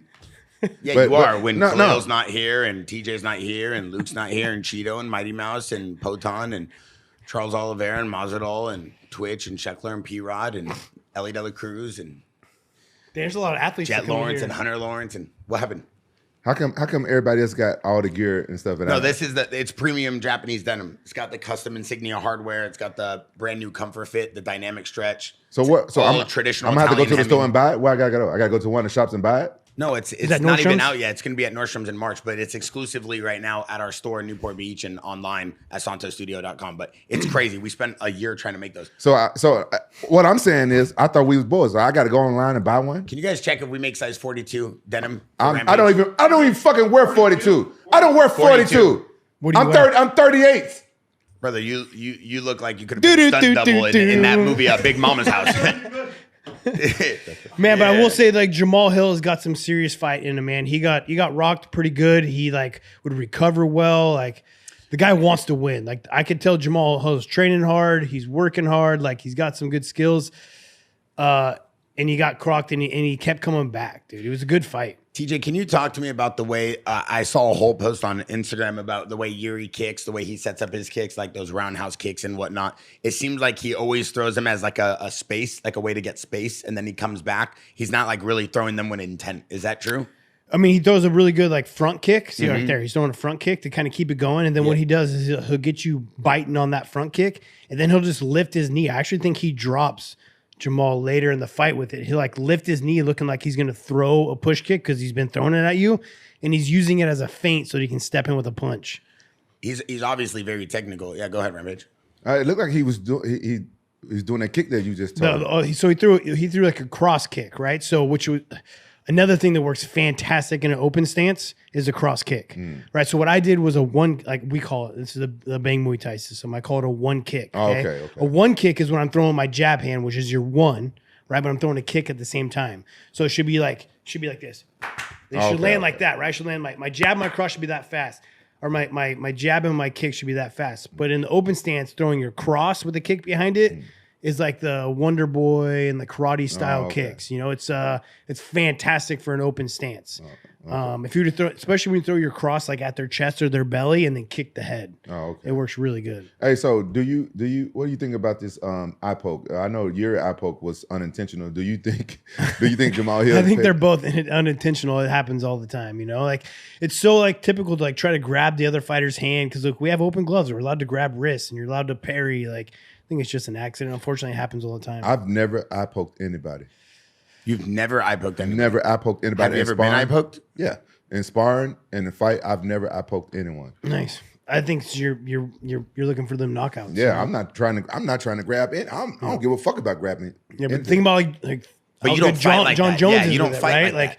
He's able to grab your hands from hella far away and like you're tight. You're ready to throw power and hooks, right? It's just a different style. Did you guys see the video of Poton during the middle of the fight standing up and telling them that Oh his my God. Oh yeah, my God. My kids stopped fighting. Oh my God, I died. Yeah. That What do you think about that? I thought that was pretty funny. I like his sense of humor. I think he's a funny dude.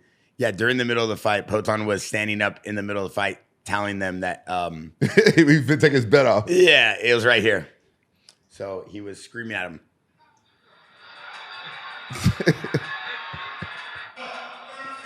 That's so hilarious. Yeah. I really do like the way that Alex Pereira as a champion comes out of his shell.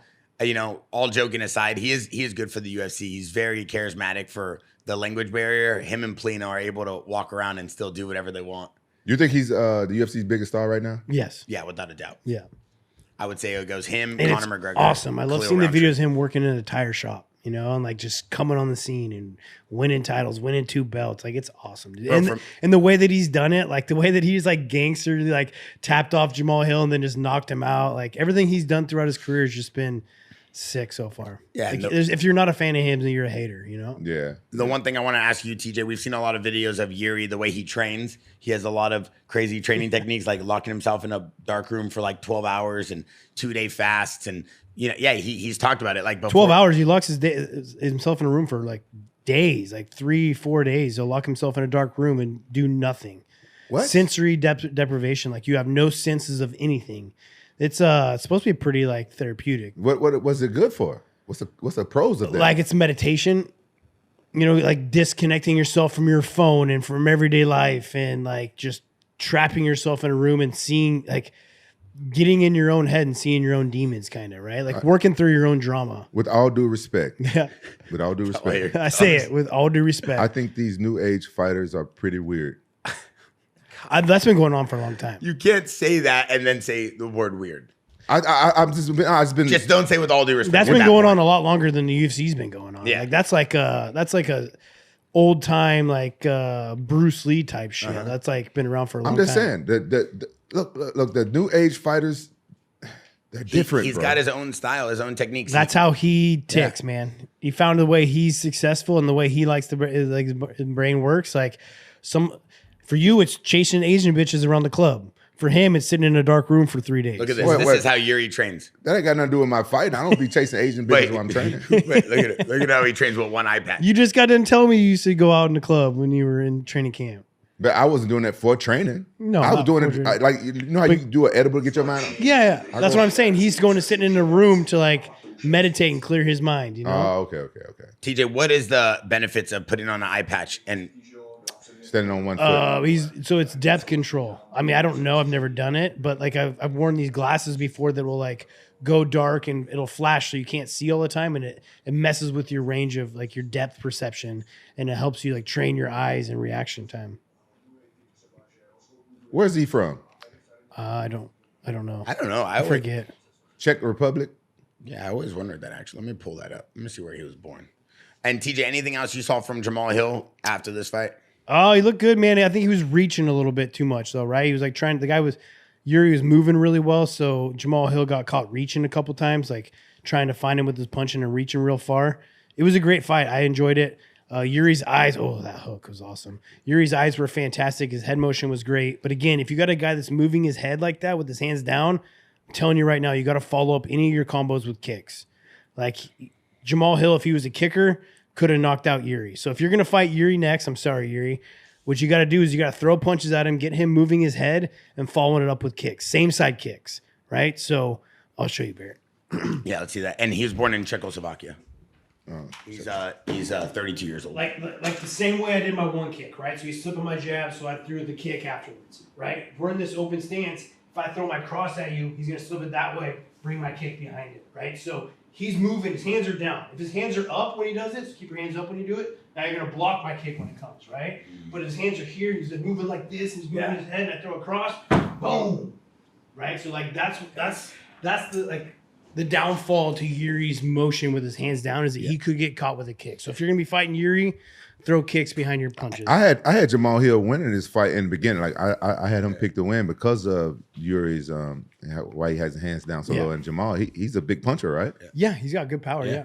But why is it? And I mean this with all due respect. Why is it that like Alex Pereira could fight with his hands down and doesn't have a lot of wasted movements and attacks you, but Yuri fights with his hands down and has I would say, I'm not a fighter, but it looks like wasted movements, right? Or not wasted movements, but a lot of bounce to him. Yeah, not a lot of. So Pereira's eyes are fantastic. He's making you miss, but he's only making you do it by a little bit, right? And he's seeing punches coming. He's making you miss just by like a centimeter. Where Yuri's like reacting a lot bigger, but he's also got a lot more bounce in his step and motion in his feet. So Pereira can get away with it. Two things: his power is just insane, right? And he wants you. He's giving you openings, right? He's letting you see, like, go ahead and throw. You can see these openings, and I'm going to counter. And my punches are going to do a lot more damage. And at the same time, like, he's not like bouncing around all like unorthodox and possibly going to get hit with something that's opening, But his only loss is to Alex. Yeah. So it's like, oh, that's the only time he ever lost? Twice, I think, right? He lost to him twice, I think. Okay. And it's the only guy he's lost to. Let me pull up his losses real quick. I'm pretty sure. I know he has 5 losses though in his career. Yeah, but not in the UFC. Total. Yeah. And then where do you think Jamal Hill goes from here, TJ?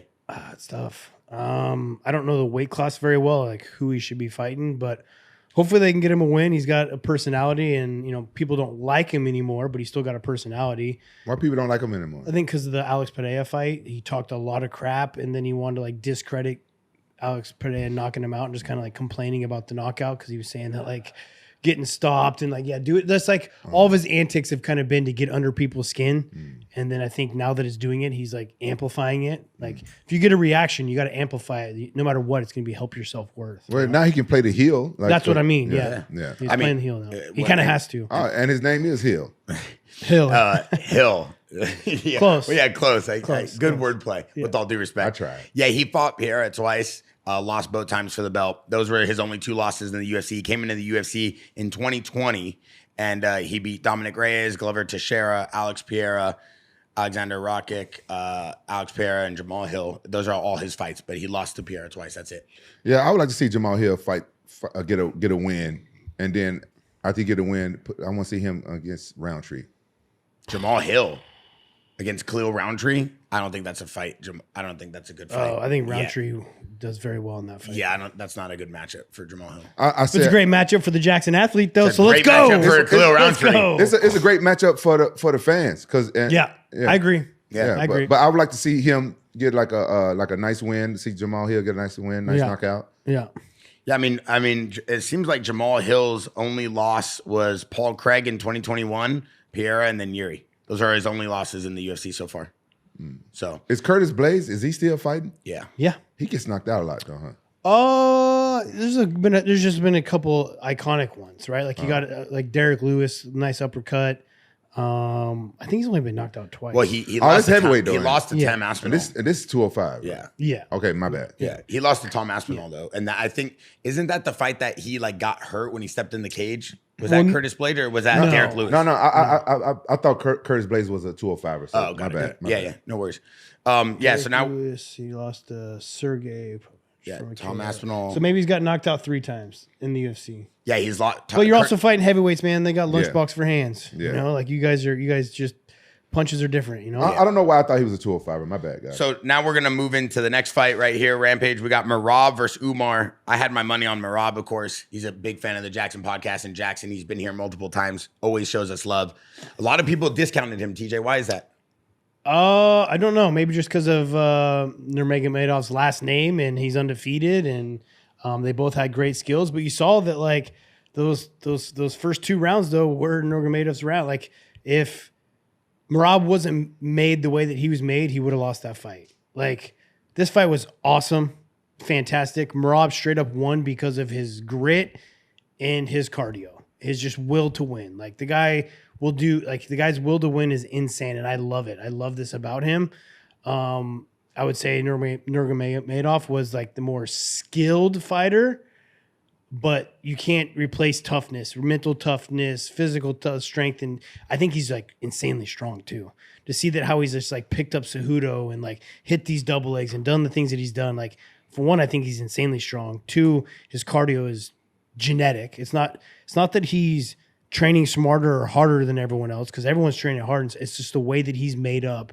And the way that he's made up is also just his mental toughness, right? Because fatigue is also a mental thing. Not only is it physically building up lactic acid and doing all these things, but also putting yourself in that lactic threshold and learning how to push through it mentally is also a realistic thing. And just Merab's got it, man. And like I was going through, before we came into the podcast, I'm going through like the weight class rankings right now. I don't see Merab losing for a while. Wow. I think he's going to, I mean. That's a big statement. Yeah. I mean, there's TJ Dillashaw, who never sugarcoats. There's some fighters that could give him some problems, but I mean, this was probably the biggest one right here. Like, I think that he can do this to everyone, right? Like, he could get caught, of course, right? But the odds are, like, he's going to continue to do this for a while. I think he's going to go on a pretty good win streak, actually. I agree with you. How did you score the first round? Because I tweet during a UFC fight sometimes. Nurmagomedov won the, I can't even say, he won the fight. Oh, you won the first round? Yeah, he won the first 2 rounds. I had the first round as a draw, and I got trolled on Twitter for that. Yeah, it wasn't right. It wasn't right. Not even close. Yeah, not even close. Nurmagomedov won the first 2 rounds. I thought it was a draw the first round. Yeah, he ended up breaking his hand, right, TJ? yeah. Man, it showed a picture of like you never know, right? You Yeah. said it in the end of the, but yeah, his hand was super jacked up. And I don't mean this to be joking around, but is it impossible to fight with a broken hand during a fight, or like what's That's the not deal there? impossible, but it hurts. It takes some serious mental toughness to keep wanting to punch with it Yeah. or grapple with it. Like nothing's gonna work. Yeah, the tape does help. If you tape your hand up really good, it will kind of hold it into place to an extent, but your hand's not going to work the same. It's going to hurt every time you land with it. I've never broken my hand though. I mean, never. I've never hurt my hands. My hands, for whatever reason, just are. Yeah. I broke my hand in a fight, and you don't want to keep punching with it. It's in the back of your mind. It hurts while you punching with it, but yeah, you can keep damaging it. If you make the break even worse. That's why you see a lot of boxers. Have you seen Shannon Briggs' hands? When Looks You horrible. got those boxing fractures down here. Yeah, cause I think because you keep fighting with a broken hand, you keep punching with it, and it makes it worse. So my fight, I broke it like right in the beginning of the fight, hit the guy in the forehead, and cause they told me to take some tape off because I was fighting a Japanese guy. So I ended up having to beat him with knees. Oh wow, the Japanese cut man made you take tape off? No, the people that that works for Pride, they knew they came in my locker and they got mad because I taped my hand the way I normally tape it. They were like, "Oh, you got too much tape. Some of that tape off."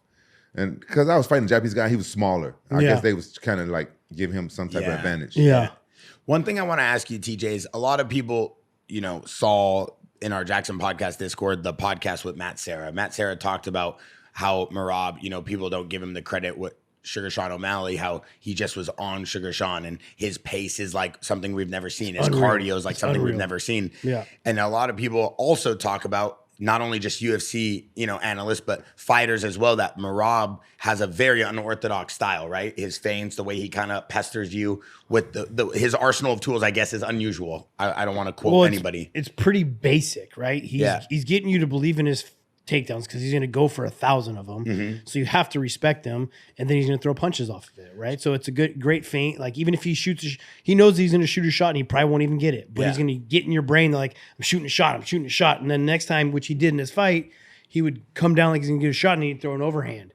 To where if he would have changed it though, there's a couple times to where if he wouldn't have thrown an overhand and he would have thrown like a 3/4 uppercut hook, I think he would have annihilated him because he was dipping his head. Even here, Khabib told him in the corner, he's like, hey, don't, like right there, he dipped his head and they headbutted. But he's like, don't dip your head, don't duck when he's throwing punches.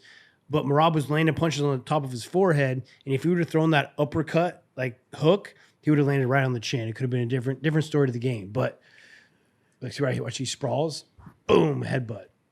He kept ducking. So that's the advantage that Merab has, is that he's going to keep shooting on you, and you're going to have to bite on the feints, because if you don't, he finishes the shot. He's got, 94 takedowns in the UFC, which is insane. And he's going to get a lot more. I mean, this year alone, he's probably going to fight 2 more times. He's probably going to win. He's going to get a lot more takedowns. Like, I think with this fight, he beat your record in the division for most wins. No, not yet. He's got 12. They popped up something that he had beat of yours right now. Why are you doing? No, I just wanted to show him I think he was at 11. TJ's record was up there. TJ still holds the record for something. I think I was second. I think when it goes off of wins, I think someone had 14 and I had 13. I think. Jose. No, not Jose. I think it might have been Aljamain. Aljamain. It might have been. Aljamain. I don't remember. Aljamain. Sterling, yeah. Sterling. Yeah. Aljamain. Why you do that? Why you do that? Why you have to repeat his name 20 times to TJ? Why you do that? Why you bringing up something that? Why you bring that up? Like, oh, he got more wins than you. I didn't say that. And I said TJ is on the record board. And you shook your head when you said it. Because TJ's on the record board. If the guy wanted to fight right now, he still could. Look at him. He's if I could prime fight. shape. If I could fight, He doesn't have a shoulder. But that's why I can't fight. But like the universe is telling me that I should be done. Yeah. So it is what it is. Why don't you just get you a couple of fighters and coach them? Because there's not any money in that. I'm trying to make money. You trying to make You know money? what I mean? Like I got my own brand here, Wild Society, that's been Going crushing crazy. it. It's in every Sprouts. Have you tried that beef jerky? Yeah. It's insanely It's good. great. Yeah. These aren't in Sprouts yet. These are only on our website. Got Just it. beef and salt. These are like 95 so grams good. of protein per bag. It's amazing. It's selling fantastic on our website, but that'll be in Sprouts come April. He's But killing we're it. crushing it. So it's like, yes, I like coaching and I could do it, and I'm hoping to possibly do it Yeah, soon. he has some. We have a very big special announcement soon of who TJ will be helping us train here at the Jackson Media House. So I like coaching. I do like it because I do feel like that I'm good at it. But I also need to pay my bills and live in the house that I like to live in and live a lifestyle that I like to live. And coaching is not going to supply that. And if I start coaching a lot of athletes, then I'm traveling, right? Yeah, like I'm gone every weekend. It's like I got a son that I want to be for his wrestling tournaments and be at his shit. So That's it's like understandable. it's just a lifestyle thing, you know. I could do it, but we'll I see mean, maybe he in is the future. doing it for sure. We're gonna have someone here that we fly in TJ a few times a month, and he's gonna help us get this guy ready to fight. So is Jason Perillo, head coach. So this is Merab, and Umar. I was really impressed with Umar because I haven't really known much about him because I'm a big Merab fan. So I was really impressed with Umar. That's why, I was surprised that Umar won the first 2 rounds. But that's why I was saying that Merab, it was a draw because I'm biased. Yeah. I saw you tweeting during the fight. You saw me tweeting? Yeah. Everybody saw you tweeting because everybody was looking up 4570 on the Jackson Podcast Discord. But can you talk to me about the pace, TJ? I want to get back to that. It's just how, unreal. How is Merab able to outpace one of Habib's guys? Because I feel like Habib what I is mean. It's known not- for this cardio. He's known for this pressure. It's not like I wouldn't go and say like Merab's a smart guy when it comes to how he should train and things like that, right? He's Wow, Wait, TJ. TJ. well, I know TJ. he just doesn't. TJ. I mean, I could be wrong. He just doesn't come across that way. He right? just beat Sugar Sean. He just beat I know. Umar. Could we give him the smart? Yeah. Could we give him that title? I'm trying to say something like he's jumping into head first into a frozen lake and busting his head open. Like he's not like he wouldn't sit here and answer questions and say like he's a 6 months ago. super intellectual guy. Oh, right? 6 months ago. That was a I'm year trying to give ago. him some fucking compliments here, okay? So what You have a funny way of complimenting people. Let him talk. Let him talk. So Don't cut him off. So the reason why is because of the hard work he's put in his entire life. It's not that he's training harder than Umar. He's not training smarter than Umar. Like I think he's had to like work harder to get to where he's at than Umar's had to. And he's just genetically made up to be able to push the pace, and he's mentally strong enough to get put in that lactic threshold that he puts himself into and to keep going. Like he's having fun the entire time he's doing it. It's like, and I'm sitting here telling you, like, I think he's going to win for a long time. Yeah. I think he'll probably have the most title defenses. Like I look at the listing here. It's like, Look at who he's beat. I know. I mean, and if you look at the rankings now, I don't see anyone like even in the top 20 that's going to beat him right now, man. Like, I mean, he can be, right? He can get knocked out. Like Sandhagen can hit him with a flying knee and finish him kind of thing, but most likely not. Who you think would be his toughest war or his toughest opponent? I'd like to see Garbrandt fight him eventually once Garbrandt gets a couple wins back under his belt. Like Garbrandt can wrestle, dude. Like I train with Garbrandt a lot. He's so fucking fast. He's like a cat on his feet. He's hard to take down. And as soon as he gets his confidence back, he hits like a truck. He's faster than I think he could do really good if he can get a run going and get believing in himself, and like he could be a threat. Because I like that. So you got to find someone that's got the wrestling, right? Because like why Umar is such a threat is because Umar can wrestle. No matter what, to beat Merab, you gotta wrestle because you know he's gonna shoot, he's gonna shoot, he's gonna shoot, he's gonna shoot, and then you got to be able to outstrike him. Which I wouldn't say like he's got good striking skills, but he's not like a striker, right? So that's why I say like someone like Garbrandt, Cejudo, like Cejudo, if he gets like a better fight up against him again too, like Cejudo's a fantastic wrestler. His striking's good. So Cejudo, if he gets a run back under him, could be a threat to Merab. But didn't Merab already destroy? Merab didn't destroy, but yeah, Merab already beat him. I think Cejudo was injured. Cejudo's a phenomenal wrestler. He's probably one of the best we've seen in the division. To watch him get tossed like that, I was shocked because I had Cejudo winning that fight. I just think we all went to him. I just think Cejudo would train better and differently if he fought Merab again, right? So I think if he gets his chance, if he gets some wins, he's fighting Yang Sedong or whatever is it. He's fighting him soon. If he gets that win, Who was he fighting? Young Suk Dong. Yeah, Young Suk Dong. Yeah, yeah. Yang Sedong, I think his name. I forget how to pronounce his name. But anyways, they're fighting soon. The same card that Cruz is fighting on. He gets that win. He gets another one. Like he could be a threat. But other than that, like a lot of the guys are strikers. Like he beats O'Malley every day. It'd be hard for Sandhagen to beat him. I mean, I don't know, man. He's got a pretty good runway to keep it going. I say anybody that fights Merab, they're going to have their championship rounds, like their cardio ready. They need to train with Sam Calvito. Yeah. If you're going to keep open Merab, you got to train with Sam Calvito. Yeah, I agree with you 100%. There's no one that's going to be able to get your cardio the way you need to unless you're training with a guy like that. That's going to do it smart. He's going to, like, you're going to hate it. You're going to go to his garage, what he calls it, and you're going to hate the training, but your gas tank will be like unlimited. Like it's just like you learn to be like he puts you in a lactic threshold that you never want to be in, and then he teaches you how to hold it, and then you get more mentally like confident. Like I can be there and I can keep fighting. So not only is it like physiologically he's going to get you in the best shape you've ever been in, he's also going to mentally prepare you for the depths of hell. And if that fighter takes you to the depths of hell, you're going to go further. Right. You know. So if you're going to fight Merab, you better come train with Sam Calvita. I agree with that. It's hard training. Do you think I see Khabib like leaning on the cage, holding his head? Do you think Khabib takes this super personally, being one of his brother, guys? right? Yeah. Is that his actual brother? It's his cousin or something. Is it? I don't know. I don't know. I don't think it's They his got the actual same. They got the same last name. Let me pull that up. Actually, No nigga runoff. God, dude, that is Who's crazy. running off? Not this nigga. Oh no, his brother. They got the same last name. I thought it was his brother. I don't know. They don't look like brothers. Yes, they do. Rampage. Well, why would a brother fight and why would his brother fight and why would the mom let one brother fight and not let the other one fight? What do you mean? They both fight? No, you know, because Khabib retired because the promise he made to his mom, right?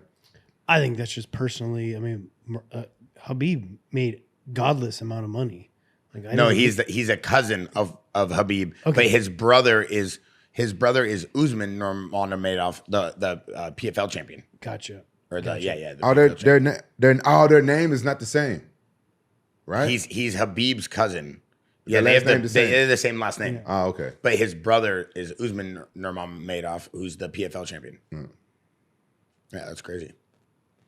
I mean, that's a crazy crew that Khabib's been able to put together, huh? Absolutely, man. Takes a lot of pride and effort. He seems like a fantastic coach. Like, and it seems like he gives like a lot of gives a lot of himself to being a coach now too, and he's training a bunch of great. I mean, how hard they work. It seems like fantastic. This is a video of Khabib's gym, and it seems a little sweaty in there. Just a little. They probably have it hot too. Bro, I couldn't do that. That seems crazy. That's the best. No, it's too slippery for me. Yeah, it does suck for that, but. Yeah. But also learning to like grapple in those slippery conditions makes you like that much better at controlling someone.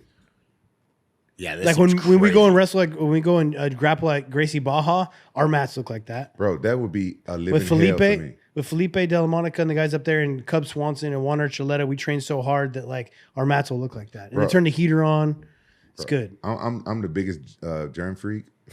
Oh, you wouldn't be able to survive. I'll in be that gym. sweating in your mouth and stuff. no. I'll be my above you, God. like looking at you, and TJ. sweat will just be dripping off my face into your face. Oh, Okay, good. TJ, you want to sweat in Rampage's mouth? That's crazy work. I said that would just happen. Oh, if we that's grappled, that would crazy just work. happen. Bro, it's that's my biggest nightmare right there. I'll Having water- like TJ that. sweat in your mouth? I'll That water- mat like that. A waterboard So you've you. thought about that before, like TJ sweating in your mouth, just previously, or only because he's on the pod today?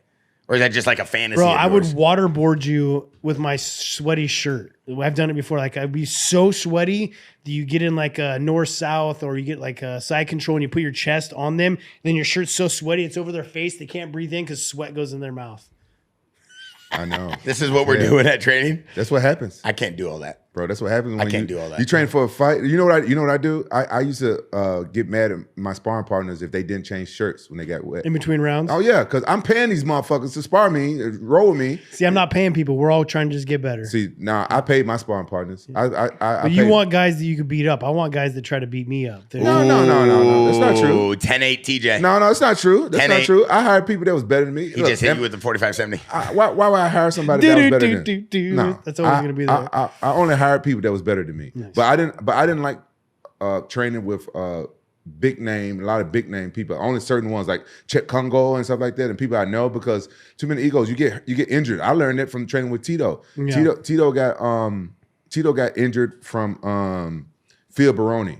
This is what I learned like when I was fighting in Japan. Yeah. And I asked Phil Baroni, I was like, Phil, why you didn't let Tito leg go when you had that single leg, when you were about to take him down, and he was trying, why you didn't let it go? He said, I wasn't letting Tito get away from that takedown. And this is how I learned. I'm like, oh, okay. Yeah, but I need my training. I need my training and my sparring to feel like a real fight. I want this guy that I'm going against to want to kick my ass. Because when I'm in that cage fighting, that guy's going to want to kick my ass. Yeah. So it's like, that's just, I don't know. I know. I agree with you 100%, but I didn't want too much of big egos training with me. I didn't want that, because every time I spar somebody I don't know and stuff like that, they try to go for it, and I end up knocking them out or hurting them and stuff like that. And I don't want that feeling when I'm in training camp. Yeah, I want to go with good guys and stuff like that, but I don't want it to be a fight every time I wrestle, every time I spar, every time. I just don't. I'm a bigger guy. You guys are smaller. Like one wrong punch, you can get knocked out right before you fight, and you get hurt. And my thing was, I want to make it to the fight. So yeah, I mean, that's smart, right? But because there's been plenty of times where I've gone into fights where I just took my stitches out to go to fight week. Like, I mean, I don't know, it's probably happened like 3 or 4 times when I fought a Sinsao, when I fought Sandhagen. Like, I'm pulling stitches out of my eyebrow before I fly to a fight week, just so the other fighter doesn't see it. And then I'll wear like a bandana or something, like, yeah. So I see what you're saying. I mean, there is that issue, but I just feel like for me, it's the best way to get my mind ready for a fight. Yeah, for me, I know I've always been a fighter, so I know that I'm a show up on a day, because I sucked in the gym. Like, if you guys come and watch me train back in the day, even when I was champion, you come see how I train. And You're shit a gamer, yeah. Yeah, I get my ass kicked all over the gym. So I knew that as long as I got my cardio good and I had like everything going, that I was going to show out the night of the fight. But in the gym, I sucked. And when I wrestled, I was only as good as the wrestler going against me. If a guy was really good at wrestling, then my wrestling was better. Yeah. If I'm wrestling a guy who wasn't that good, I wasn't that good. Same thing with sparring, everything. There's fighters like that, man. I mean, Uriah Faber's one of those guys. Like, I remember when I first started training at the gym, he'd be getting his ass kicked by people who'd be like, dude, what? He's going to go fight who? And then he comes out and he like finishes the guy first round. It's like, damn, bro. Like, I thought you were going to get your ass kicked. I almost put my whole house that you were about to lose. But he's just a gamer. He comes out and he thrives under the lights. And some people the opposite. I see people really good in the gym. Yeah. Then when you go out and fight, those are the gym warriors. Yeah. So we got the Money Moicano versus Islam Makhachev fight. Yes. What were you saying? Wait, you just said something? When he was going to the bathroom? Yeah. Yeah, I was talking about BioAccelerator. I just went down to Columbia. They love you down there. I love those guys. All the women down there love you too. Oh, they're nice. Yeah. Well, that's good to hear that he be hanging out with the women down there. Yeah. But no, he's just like, he's just a good personality. They all love him down there. But I was just down there 2 weeks ago, not even, maybe 12 days. And bro, my back hasn't felt this good in like 2 years. Like me thinking about sitting in this chair, flying down here. Like I went on a run 2 days ago, and it's been like the first time my back hasn't hurt in 2 years. That's good. Man. Yeah, they injected my lower back. I went down there for my shoulder, and I know this is like a long shot to kind of help repair this thing. Yeah. But I've been told, like, hey, my back's been hurting. My dad's got degenerative back, like discs and stuff. And so they did an MRI, and thank God I did, because I have a bulging L5 and a herniated L4 disc in my back. And they can see like the jelly's like not getting as good in some of my discs. And they put me to sleep and they injected each one of my discs and my facets. I can't believe how fast it worked. It's amazing. Yeah. It's so good. Like this is my 7th time doing stem cells. 7th? Yeah. Wow. And I've never done my back, and my back's been hurting me for a while, and so I finally did it. And like, I mean, I've healed arthritis in my wrist. I've gotten rid of psoriasis. Like a lot of benefits coming from it. But my back right now has been just fantastic, and that's something that bothers you every day. Did they take you upstairs and have you do that physical therapy? The physical therapy. Yeah, they're good, dude. Yeah. Yeah, those girls are good. Yeah. They beat the crap out of you at the same time. Yeah. They're good. Yeah. They BioAccelerated, they really stepped their game up with the physical therapy and all the other stuff. Did you do the cryo? The cryo? The cryo. Yeah. So I'm into all that stuff anyways. So they do cryo chamber, they do hyperbaric chambers, they got massage therapists there, they have physical therapists. So they are doing like a great job of just like teaching health and wellness. Yeah. But I'm into that stuff. I have my own, like I got my own hot sauna. I got my own, I have my own hard hyperbaric chamber. I treat myself. I got my own. You get your own in your house? Yeah, in my garage, my shop. I got a hyperbaric chamber, dude. It's legit. Where you get it from? It's a place called Macy Pan. They make them in China. How much that cost? Maybe about 30 grand. Yeah, I heard about those. But dude, like every time you put a $30,000 hyperbaric chamber in your garage. Yeah. Right, you different. Yeah, because dude, if I went and did those chamber treatments somewhere, it cost me like $200 a time I did it. So it's like that adds up. I do it 3 days a week. Like it's great for your skin, great hair, great recovery, longevity. Like, bro, like putting oxygen in your body is like the best way for anti-aging. Like we all die from hypoxia one day, right? Like brain does not go to your, or oxygen stops going to your brain, you die. Stroke, heart attack, whatever it may be. The reason why is because you don't have any more oxygen, right? So I'm forcing oxygen to every one of my cells by sitting in a pressurized tube, breathing 98% oxygen. Yeah, I'm trying to get a hyperbaric chamber just because of this You should fight. get one. Yeah, because of this fight is at high altitude. Oh, that's different. Yeah. No, that'd be the opposite. So it's at high altitude. Yeah. You need an altitude chamber. But I thought that was the same thing. No. So what you're doing the opposite. So when I go in the hyperbaric chamber, I'm oxygenating my blood so much that like even lower than sea levels where you have the most oxygen just right now, right? I'm already at an atmospheric pressure of 1. Okay. But I get into the chamber, I'm like a negative 2 or whatever it may be. I'm like really deep in that. What it's doing is forcing oxygen into your body. What you want is less oxygen. So that's why I use that Alto Lab.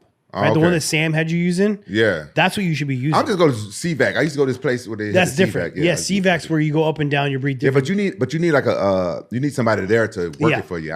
You should do Alto Lab. If it's at altitude, use the Alto Lab, dude. Is there something I can buy? Yeah, and it's not very expensive. How much is that one? It's very cheap. Like, I don't know, $100, $200. And that, what does that do? So it is a simulation to training at high altitude. Yeah, it's a breathing apparatus, right? And there's a way that I'll teach you how to do it. Sam Calavita's got a special algorithm on how to do it, when to do it, like a way to train with it. But you stick these little cylinders on top of each other and you breathe out of it for a certain amount of time. I think y'all certain amount of time on and off. Yeah. And you do it a certain amount of days up to your fight. And what it does, it tells you like I'm breathing hardly any oxygen, like I'm at 20,000 feet elevation. Insane. So it spikes hypoxia, which is going to spike erythropoietin in your body, which is going to help you produce more red blood cells. So now you're going to get the benefits of training at altitude, but now you get to recover here at sea level, which is way better for you. So Alto Lab is what you should do. Don't go train at altitude. Do the Alto Lab. All right, and I want to talk about your hard water as well because I want to get that in my house. I remember you had the water machine, that thing that you put in your shower and everything, soft water and everything. Yeah. Since you got all the tricks. Since you're building your house out right now, what I did is a company called Pristine Hydro down here. They're in Lake Forest. Yeah. The only water I drink is this reverse osmosis water, but also it's like forcing all the minerals and stuff back into the water, like the magnesium, potassium and stuff. Yeah. That's my drinking water. But my house in Yorba Linda, I built like a 400-gallon drum and I would do reverse osmosis water. So my toilet was reverse osmosis. I washed my clothes in it, my dishes in it, I showered in it, did a whole system throughout my whole house. Yeah, I remember. That's why I want to do it. Yeah. Yo, after the podcast, you're going to have to group chat me with that. I need that. Yeah. So we got the last fight of the UFC recap. Right here we have the lightweight championship fight with Money Moicano stepping in for one of our good friends, Armin Taruskian, Jackson athlete, Santos Studio athlete. Man, he messed up, dude. He got hurt. He messed up. TJ, he got hurt. I know. But now by not taking the fight, like you're not the champion. You can't just like pull out from fights. Like now you're not getting a title fight. Dana White said it's like you're not getting a title fight now. Like your back hurts. Yeah, it sucks. Like you're gonna take the fucking fight. Even if his back hurt though, we don't know how serious. Bear, I heard Bear blew his back out. No, he was down here training with you. No, he was training here for the last 2 weeks, private training at Jackson Media House. And he looked great. Looked phenomenal fantastic. training camp. His shape was insane. Looking. Guy's shaped like a Wolverine. Yeah. And it's you take the fight, dude. You take the fight. Even with his back like that? Bro, I fought so many times injured. You got to take fights, man. I fought injured a lot too. But if you're gonna pull out, like he's obviously known about this injury for a long fucking time. If you're pulling out the day of weigh-ins, like bro, like that fucks everything up for the UFC. The UFC's like, dude, fuck you. You know what I mean? They're gonna wait till weigh-ins to pull out. It's like, no, you don't do that. No, I think it happened like his last workout or something. He was cutting weight. He was probably dehydrated. Yeah, like midnight. It was like midnight of cutting weight. You was with him the night before the fight. Were you with him at midnight? Yeah, everybody was down here in Newport Beach. How many dudes? There was like his whole camp.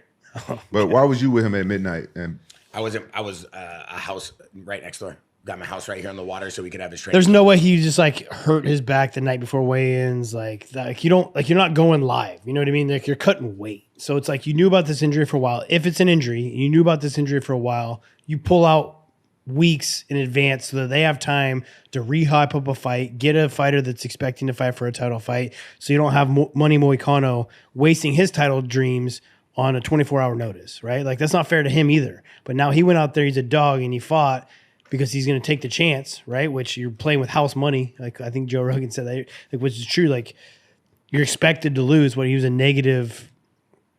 Islam was a negative 1,400. But I will say this: I saw this right away. So my bookie, I went and placed all my money on Islam to win. I got him at like a negative 1,000 before he went up to negative 1,400.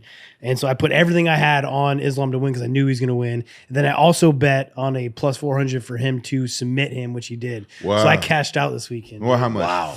Oh, just like $3,000-$4,000 or something. I think it was like close to $4,000. To a man who has a hyperbaric chamber in his garage. You know that? Right. Well, it's going to help me pay for that hyperbaric chamber. Yeah. You see what I'm saying? You see how he operates? But I only take the smart bets. I'm not like if I do a parlay, I'm only going to put like $10 on it or something. It's really big. But like I take smart bets like this. So hey, my bookie, you guys know. You should be playing with my bookie. No, I play with It's the Kyrgo. best. Fuck Kyrgo. My bookie's where it's at. No, Kyrgo. I'm telling you, Kyrgo is where it's at. No way. Cause Kyrgo, like if stuff happens, sometimes Kyrgo gives like forgiveness where like, all right, you just get your money back. It's like weird stuff happens. Like, Dude, like I can't with this guy. Yeah, for real. You're like if somebody get poked in the eye or something, it's like no You're contest. gonna get in trouble. Make sure that's not. I don't know. I'm telling you. Just say that may not or may be true. So I'm telling you. I've seen them do it before, and I tweeted. I'm like, and I really asked them. I said, for real, y'all give like forgiveness? Like, yeah. If it's a no contest or something like that, they get poked. Like sometimes they do that. So I'm not saying maybe not every time, but sometimes someone's gonna start betting on there. And it's not gonna happen. Be like, hey, dude, what the fuck? Well, I said sometimes. I say with all due respect. With all due respect, sometimes they do. Rampage, you can't say things like that. No, I'm telling you, because I was surprised. That's why I remember because I asked them. Yeah, we're all surprised that you would say that on live podcast. All right, so going in this, they gave the title fight to Money Moicano. What about the fact that Beneil ends up not even getting a replacement fight though? Do you think that's he got paid? Yeah. Oh, you think so? He got paid to show money for sure. He had to have. They're not just like you can't just like go all the way up to weigh-ins, weigh in, and then be like, oh, you can't fight. We're not. They paid him to show money. Got it. So at least he got paid. I mean, it's just the name of the game, unfortunately. Now it looked like Money Moicano was landing some good strikes and was doing his thing right when the fight started. It looked like he had the pressure taken off and he was kind of getting a little loose. Yeah, he's throwing some punches. He's good, but I mean, it's just a matter of time, unfortunately. You know, like that's why I put a lot of money on Islam to win because it's just a matter of time. How good is Islam on the ground? Very good. He's strong. He's strong. He's strong. What was that? Was that a head and arm choke? Or no, Darce. Sorry, it was a Darce. Darce. Yeah. And he does it a little bit differently. He grabs his wrist rather than locking it up all the way. He does it here. I think it's called like a Japanese necktie actually, but it's a Darce. He's really good at it. Is it more of a neck crank than a choke? No, it chokes the shit out of you. Because I don't believe why would he tap? He wouldn't just go. Normally there was nowhere he was going. Like he wasn't going to get out. Normally Brazilians just go to sleep. Like he's a black belt, right? Yeah, but I mean, I guess go to sleep. But it's like why? Yeah. I don't let people choke me out to go to sleep. I mean, if there's a chance of me getting out, yeah, I'll go to sleep. But if it's like fuck, there was nothing he was going to do. You know, he was done. There's no defense to getting out. Not when he's that far. I mean, what you got to do is what he needs to do right away is get this arm back that he's got trapped. So you got to pull that back and you got to put your chest, you got to pump your chest out because that's why you're getting choked because you're like this, right? Mm-hmm. So as soon as he goes, you got to jam this arm down. You got to throw your chest, peek it out and try to look towards the ceiling. No, look, I'm going to teach you how to get out right now. Listen, yeah. You see his hand right there? Mm-hmm. What you do is tickle his balls? No, you pinch. You go behind a cup and you pinch his balls. You pinch the balls. Hey, man. It gets you out. Yeah. There we go. I try my hardest to be serious. No, that was serious. And then I look at you and I'm expecting to hear something of TJ Dillashaw caliber analytical talk. and then you hit me with the ball pinching? Hear me out. I'll hear you out, but it better not be about balls or pinching. TJ, is there any rules against pinching balls? There's not. Thank you. There's not.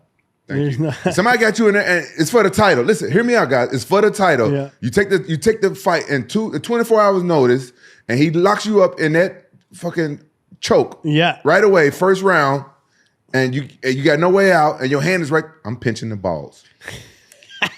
And another note, Khabib had multiple fights that night. He changed outfits like 3 different times. Yeah, because he was in 3 different corners. Yeah. He went home with 2 wins and 1 loss. Yeah. In this fight, I mean, Mighty Mouse talked about the way he trained with Islam. Mighty Mouse actually did a really good breakdown with him, and he trained with these guys in Vegas, and he was talking about the same thing TJ just said, how he chokes with his wrist and the bone here, and then he pulls up. It's not a traditional choke. Yeah. And Mighty Mouse was like, he was even watching it live. He's like, the minute he saw that, it was done.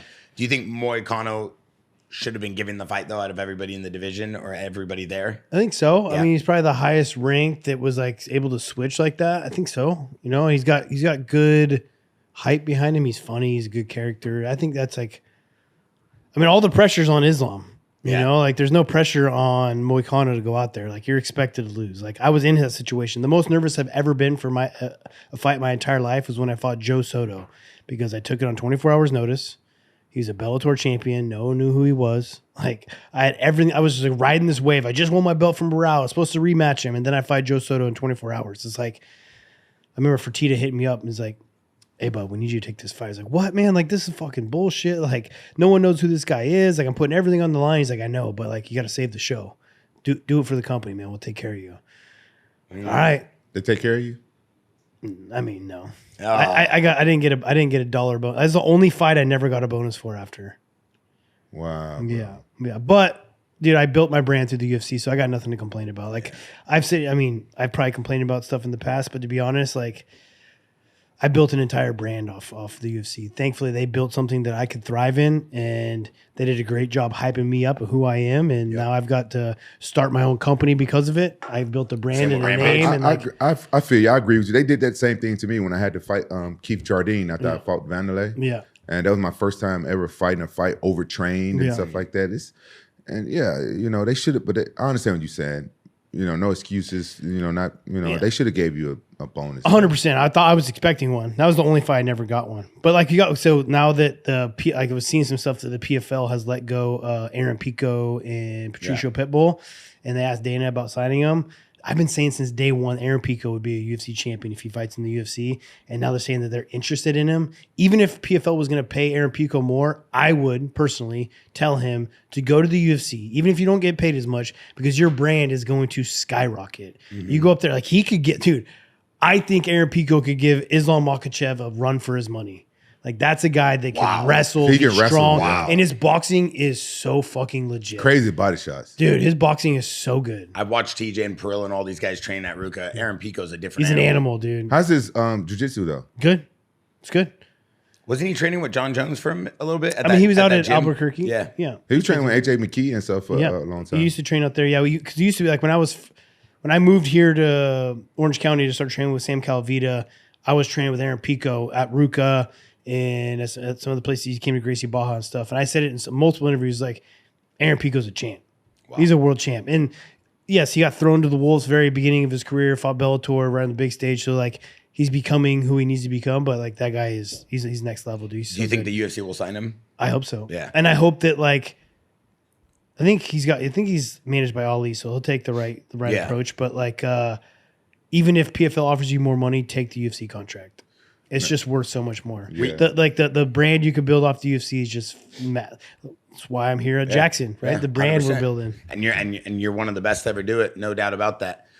As we wrap up, there was another fight too. The Jackson podcast Discord keeps asking us about the hype of Payne Talbot going into this fight. He was undefeated. He was fighting. He was the biggest favorite on the card. Yeah, he was a huge favor, and I feel like UFC was giving him a fight with this one, right? And then he was undefeated, I believe, 4 or 5 fights coming into this.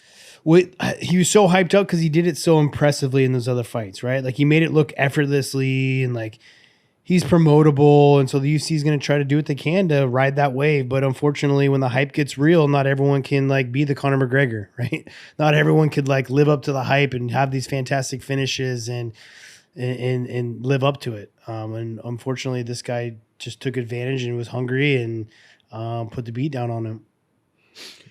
One of the Jackson podcast Discord questions. I got to get on this Discord, for Rampage. Yeah, there's over 1,000 people in the Jackson podcast Discord live every day. Wow. We have literally. I don't even know what is a Discord. So it's like a forum, and we have all these different things here. We have giveaways, we have discussions. I give away chains and watches. You know all what the I time. use it for? Fuck what Bear talking about. I use it for video games. Oh yeah, you can talk to your friends. Oh yeah. No way. Yeah, it's cool. It's a good vibe. I also think what's cool about this is it gives a place for our community. They're very positive. They support Rampage, his F3 drink. They support Jackson, Santo Studio. But they were the first to see about our brand new JX1 watches we dropped, which are doing phenomenal. It's the #1 selling watch for men. I need to start my own Discord. Yeah. I need to do like a my bookie Discord. Like, or if you want to see my picks, you got to join. Well, we can make you Discord, we can make you one in here, and we'll just make it for TJ Dillashaw. Dope. And you could talk about your brand. We could do one for you as well. I already got my own Discord. No, but we'll put a little tab in here for you, so people could talk about your drinks and your things. Like right now, I click it and it'll show you how many people are live. For example, if you were to look at the top of this thing, my iPad froze. But basically, one of the questions we have is for TJ Dillashaw. It says, "Cruz versus TJ has been regarded as the most high-level bantamweight fight of all time. Do you agree?" Yeah, man. I mean, I was fighting Dominic Cruz, and it's a fight that still bothers me today. The way that it went to a decision, I feel like I got fucked, but it was a very good fight, and power to him for coming back off of some injuries and doing well. But it was a very hyped up fight. I was making a massive run in the division, and I win that one, and I'm like on a massive. It just would have changed a lot. So that's something that still bothers me today. And another question is for Rampage. It says, if an MMA organization in Japan gave you Shannon Briggs as a fight with the money you want, would you fight MMA against Shannon Briggs? Oh, hell yeah. You would? Yeah. If they gave me the money I want, and it's in Japan, it's hard for me to turn down a fight in Japan. Even I said I want to do more boxing because boxing training camp is easier on the body. But a fight against Shannon Briggs, MMA in Japan, the money that I like to make, fuck yeah. Another question is for TJ. It says, TJ Dillashaw, if you were to coach someone right now in your division, which fighter would you want to coach? You don't have to say a name. You could just... Merab. Well, I mean, Merab's he's going to keep winning. So why would you not want to coach him? I think he's going to have a fantastic run. I've said it here. Like, I don't see many people on the roster that are going to do what they need to do to stop that kind of cardio. Like that kind of pressure, cardio, and durability. It's going to be hard to beat that guy. Rampage, this is a question for you. It says, Kevin Holland getting rolled up at the fight. Is Rampage happy or upset? Because it seems like Bear and Rampage actually liked Kevin Holland. I actually liked Kevin Holland by the end of the podcast. If I'm going to be 100% honest, I didn't like him one bit in the beginning.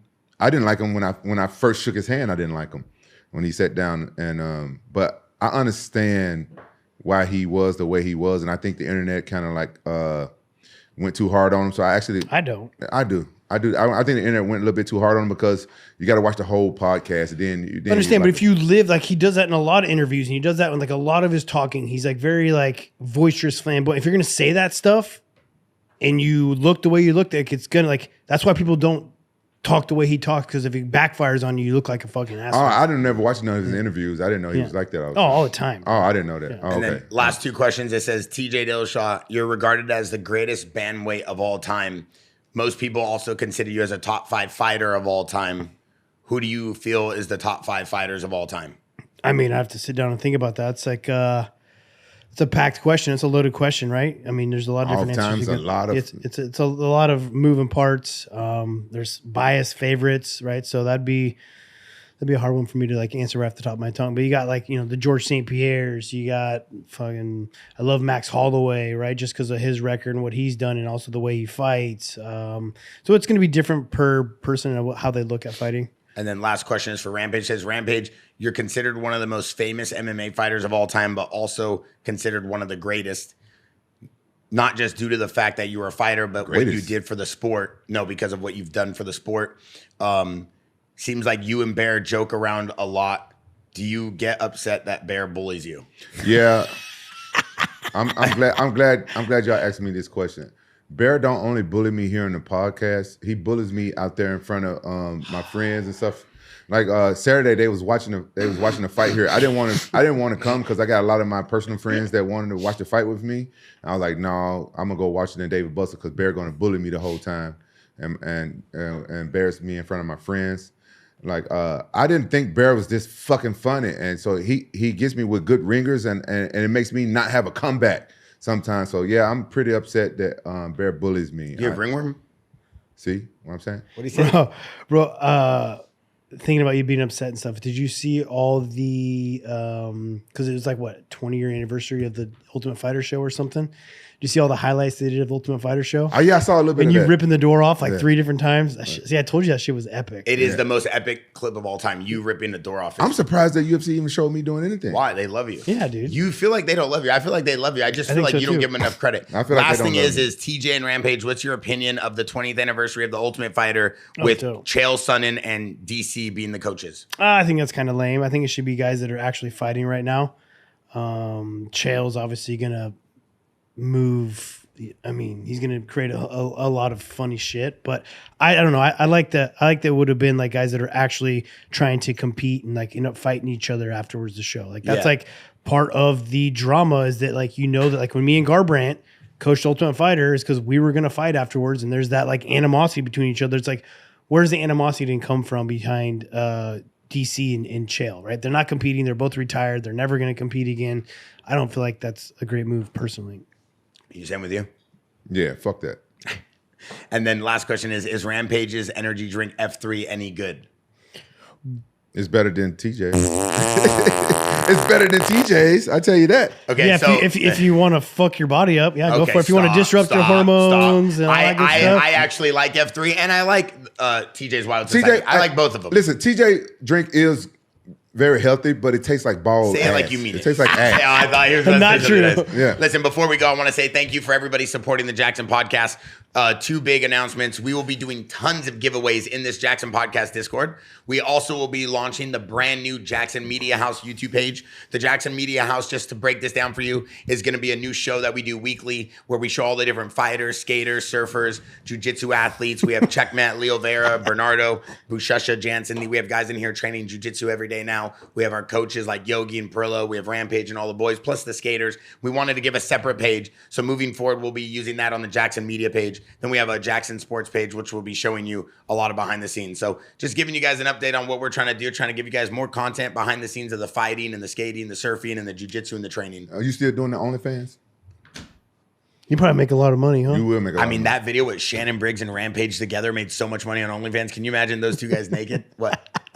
What? I wasn't talking about that type of OnlyFans. OnlyFans is not only the sex shit now. Oh, no, I was reminding everybody of the video of you and Shannon Briggs. It was crazy watching them do that because they were doing one of those bikini calendars, right? And I'm like, I can't believe you guys would use fake names. You for guys this. were in bikinis? Yeah, it's Rampage and Shannon Briggs. You should see it. It's incredible. Is this real life? It's so funny. It's one of his dreams. Hey, speaking of dreams, you guys see how the AI be having those videos that be change the videos of the fighters and stuff like that? Oh, yeah. Do they remind like AI those videos? Do it kind of like feel like that's how my dreams be? It's like awkward, random shit. Oh, yeah. You know, it's weird how AI is like a dream. Well, you can make it. I mean, AI is insane. It's insane. Bro. It's crazy. I mean, AI is about to take over the world. They just talked about how AI can now compute what you should do with your economics. Like financially, you can tell how much money you have and how much money you want to make and what you do in life. And like there's a chat GPT prompt. And basically it puts together a prompt on exactly how you should spend your money. AI could be a good thing and it could be a bad thing. I agree with that. I think that if people use it for the right things, like putting together emails, automating tasks, but when we start talking about like, hey, how do I hack this and how do I do that? I mean, you're going to go down a rabbit hole and get stuck in the Matrix. Yeah. The Matrix is a scary place. I'm a little bit scared of AI a little bit. Me Are you too. really? Yeah, I'm a little bit scared of What it. would you be scared of? Terminator?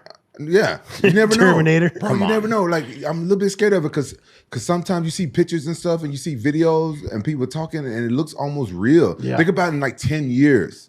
Think about 10 years. Like, somebody can do a Jackson podcast AI and like, all of us faking. It's like, Hell yeah! that's So true. we don't only have to show up when we do a Jackson podcast. That'd be crazy. no, but somebody else can do it. They can make, and people would probably believe it. Yeah, they've been redoing people's words and lyrics, Of course. and I saw that too. They honestly, it's been making music. Yeah, it been so they what somebody need to do somebody need to make it to where if somebody does an AI of you, you can sue the fuck out of them. Yeah. The problem is now you go on Google and you could literally type in your name and people can Photoshop photos and images of you doing things. It's gonna be hard for people to prove things in court and be able to prove if things are real. I was just about to sign up to this AI thing, and remember I was thinking about doing it, but then. And I talked to people, and it's the same owners of OnlyFans. I was thinking about doing it, but then they said like, "Oh, you don't have to do no spicy stuff." So I went to the website and stuff. Like, I was really finna do it because you were gonna do a male OnlyFans. No, shut the fuck. I shouldn't. Did you hear that? No. Hey, TJ, you heard this, right? Let me finish saying what I'm saying. Because you can do photo shoots and you can interact with the fans, and the fans can really talk to you. You're gonna be your AI twin. But then I was like.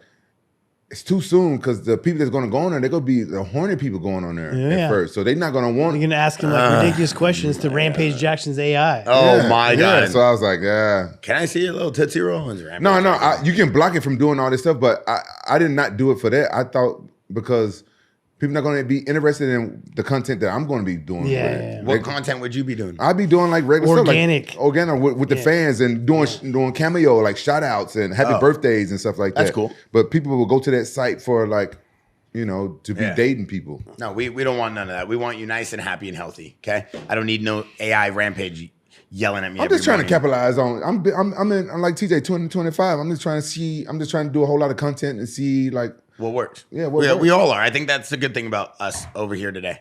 We got a bunch of people who are on the same path this year. Chasing dreams, and I hope everybody's on the same path out there. Sick. Go out there, try to accomplish what you want, get it done, put together a game plan. If it works, it works. If it doesn't, retool. But the good thing is to have a strategy going into 2025. Content's key. Mainstream media is falling apart. Control your own narrative. Control your own platform. Control your own social medias, your handles, your profiles, and the narrative and the streams of content you want to put out for whatever it is you want to promote. Make sure you have platforms that people can come back. That's why we're investing in the Jackson podcast and the Discord. Did you cry? Hold on, before you go. Did you cry when TikTok was down for one day? I don't really use TikTok except for Jackson I was podcast. actually pumped. Yeah. I was excited because it's like it's another platform that just like I have annoying. so many fucking platforms, right? I got like I don't even go on my Twitter, but you got Twitter, you got Facebook, you got Instagram, which Instagram's one I mainly do, and then I got LinkedIn now for all the entrepreneurial stuff you're doing. It's like last thing I need is another fucking app to get onto and to post content to. It's like I wish everyone would just go to one. Right? Yeah, you should just hire somebody to do it for you. I don't want to.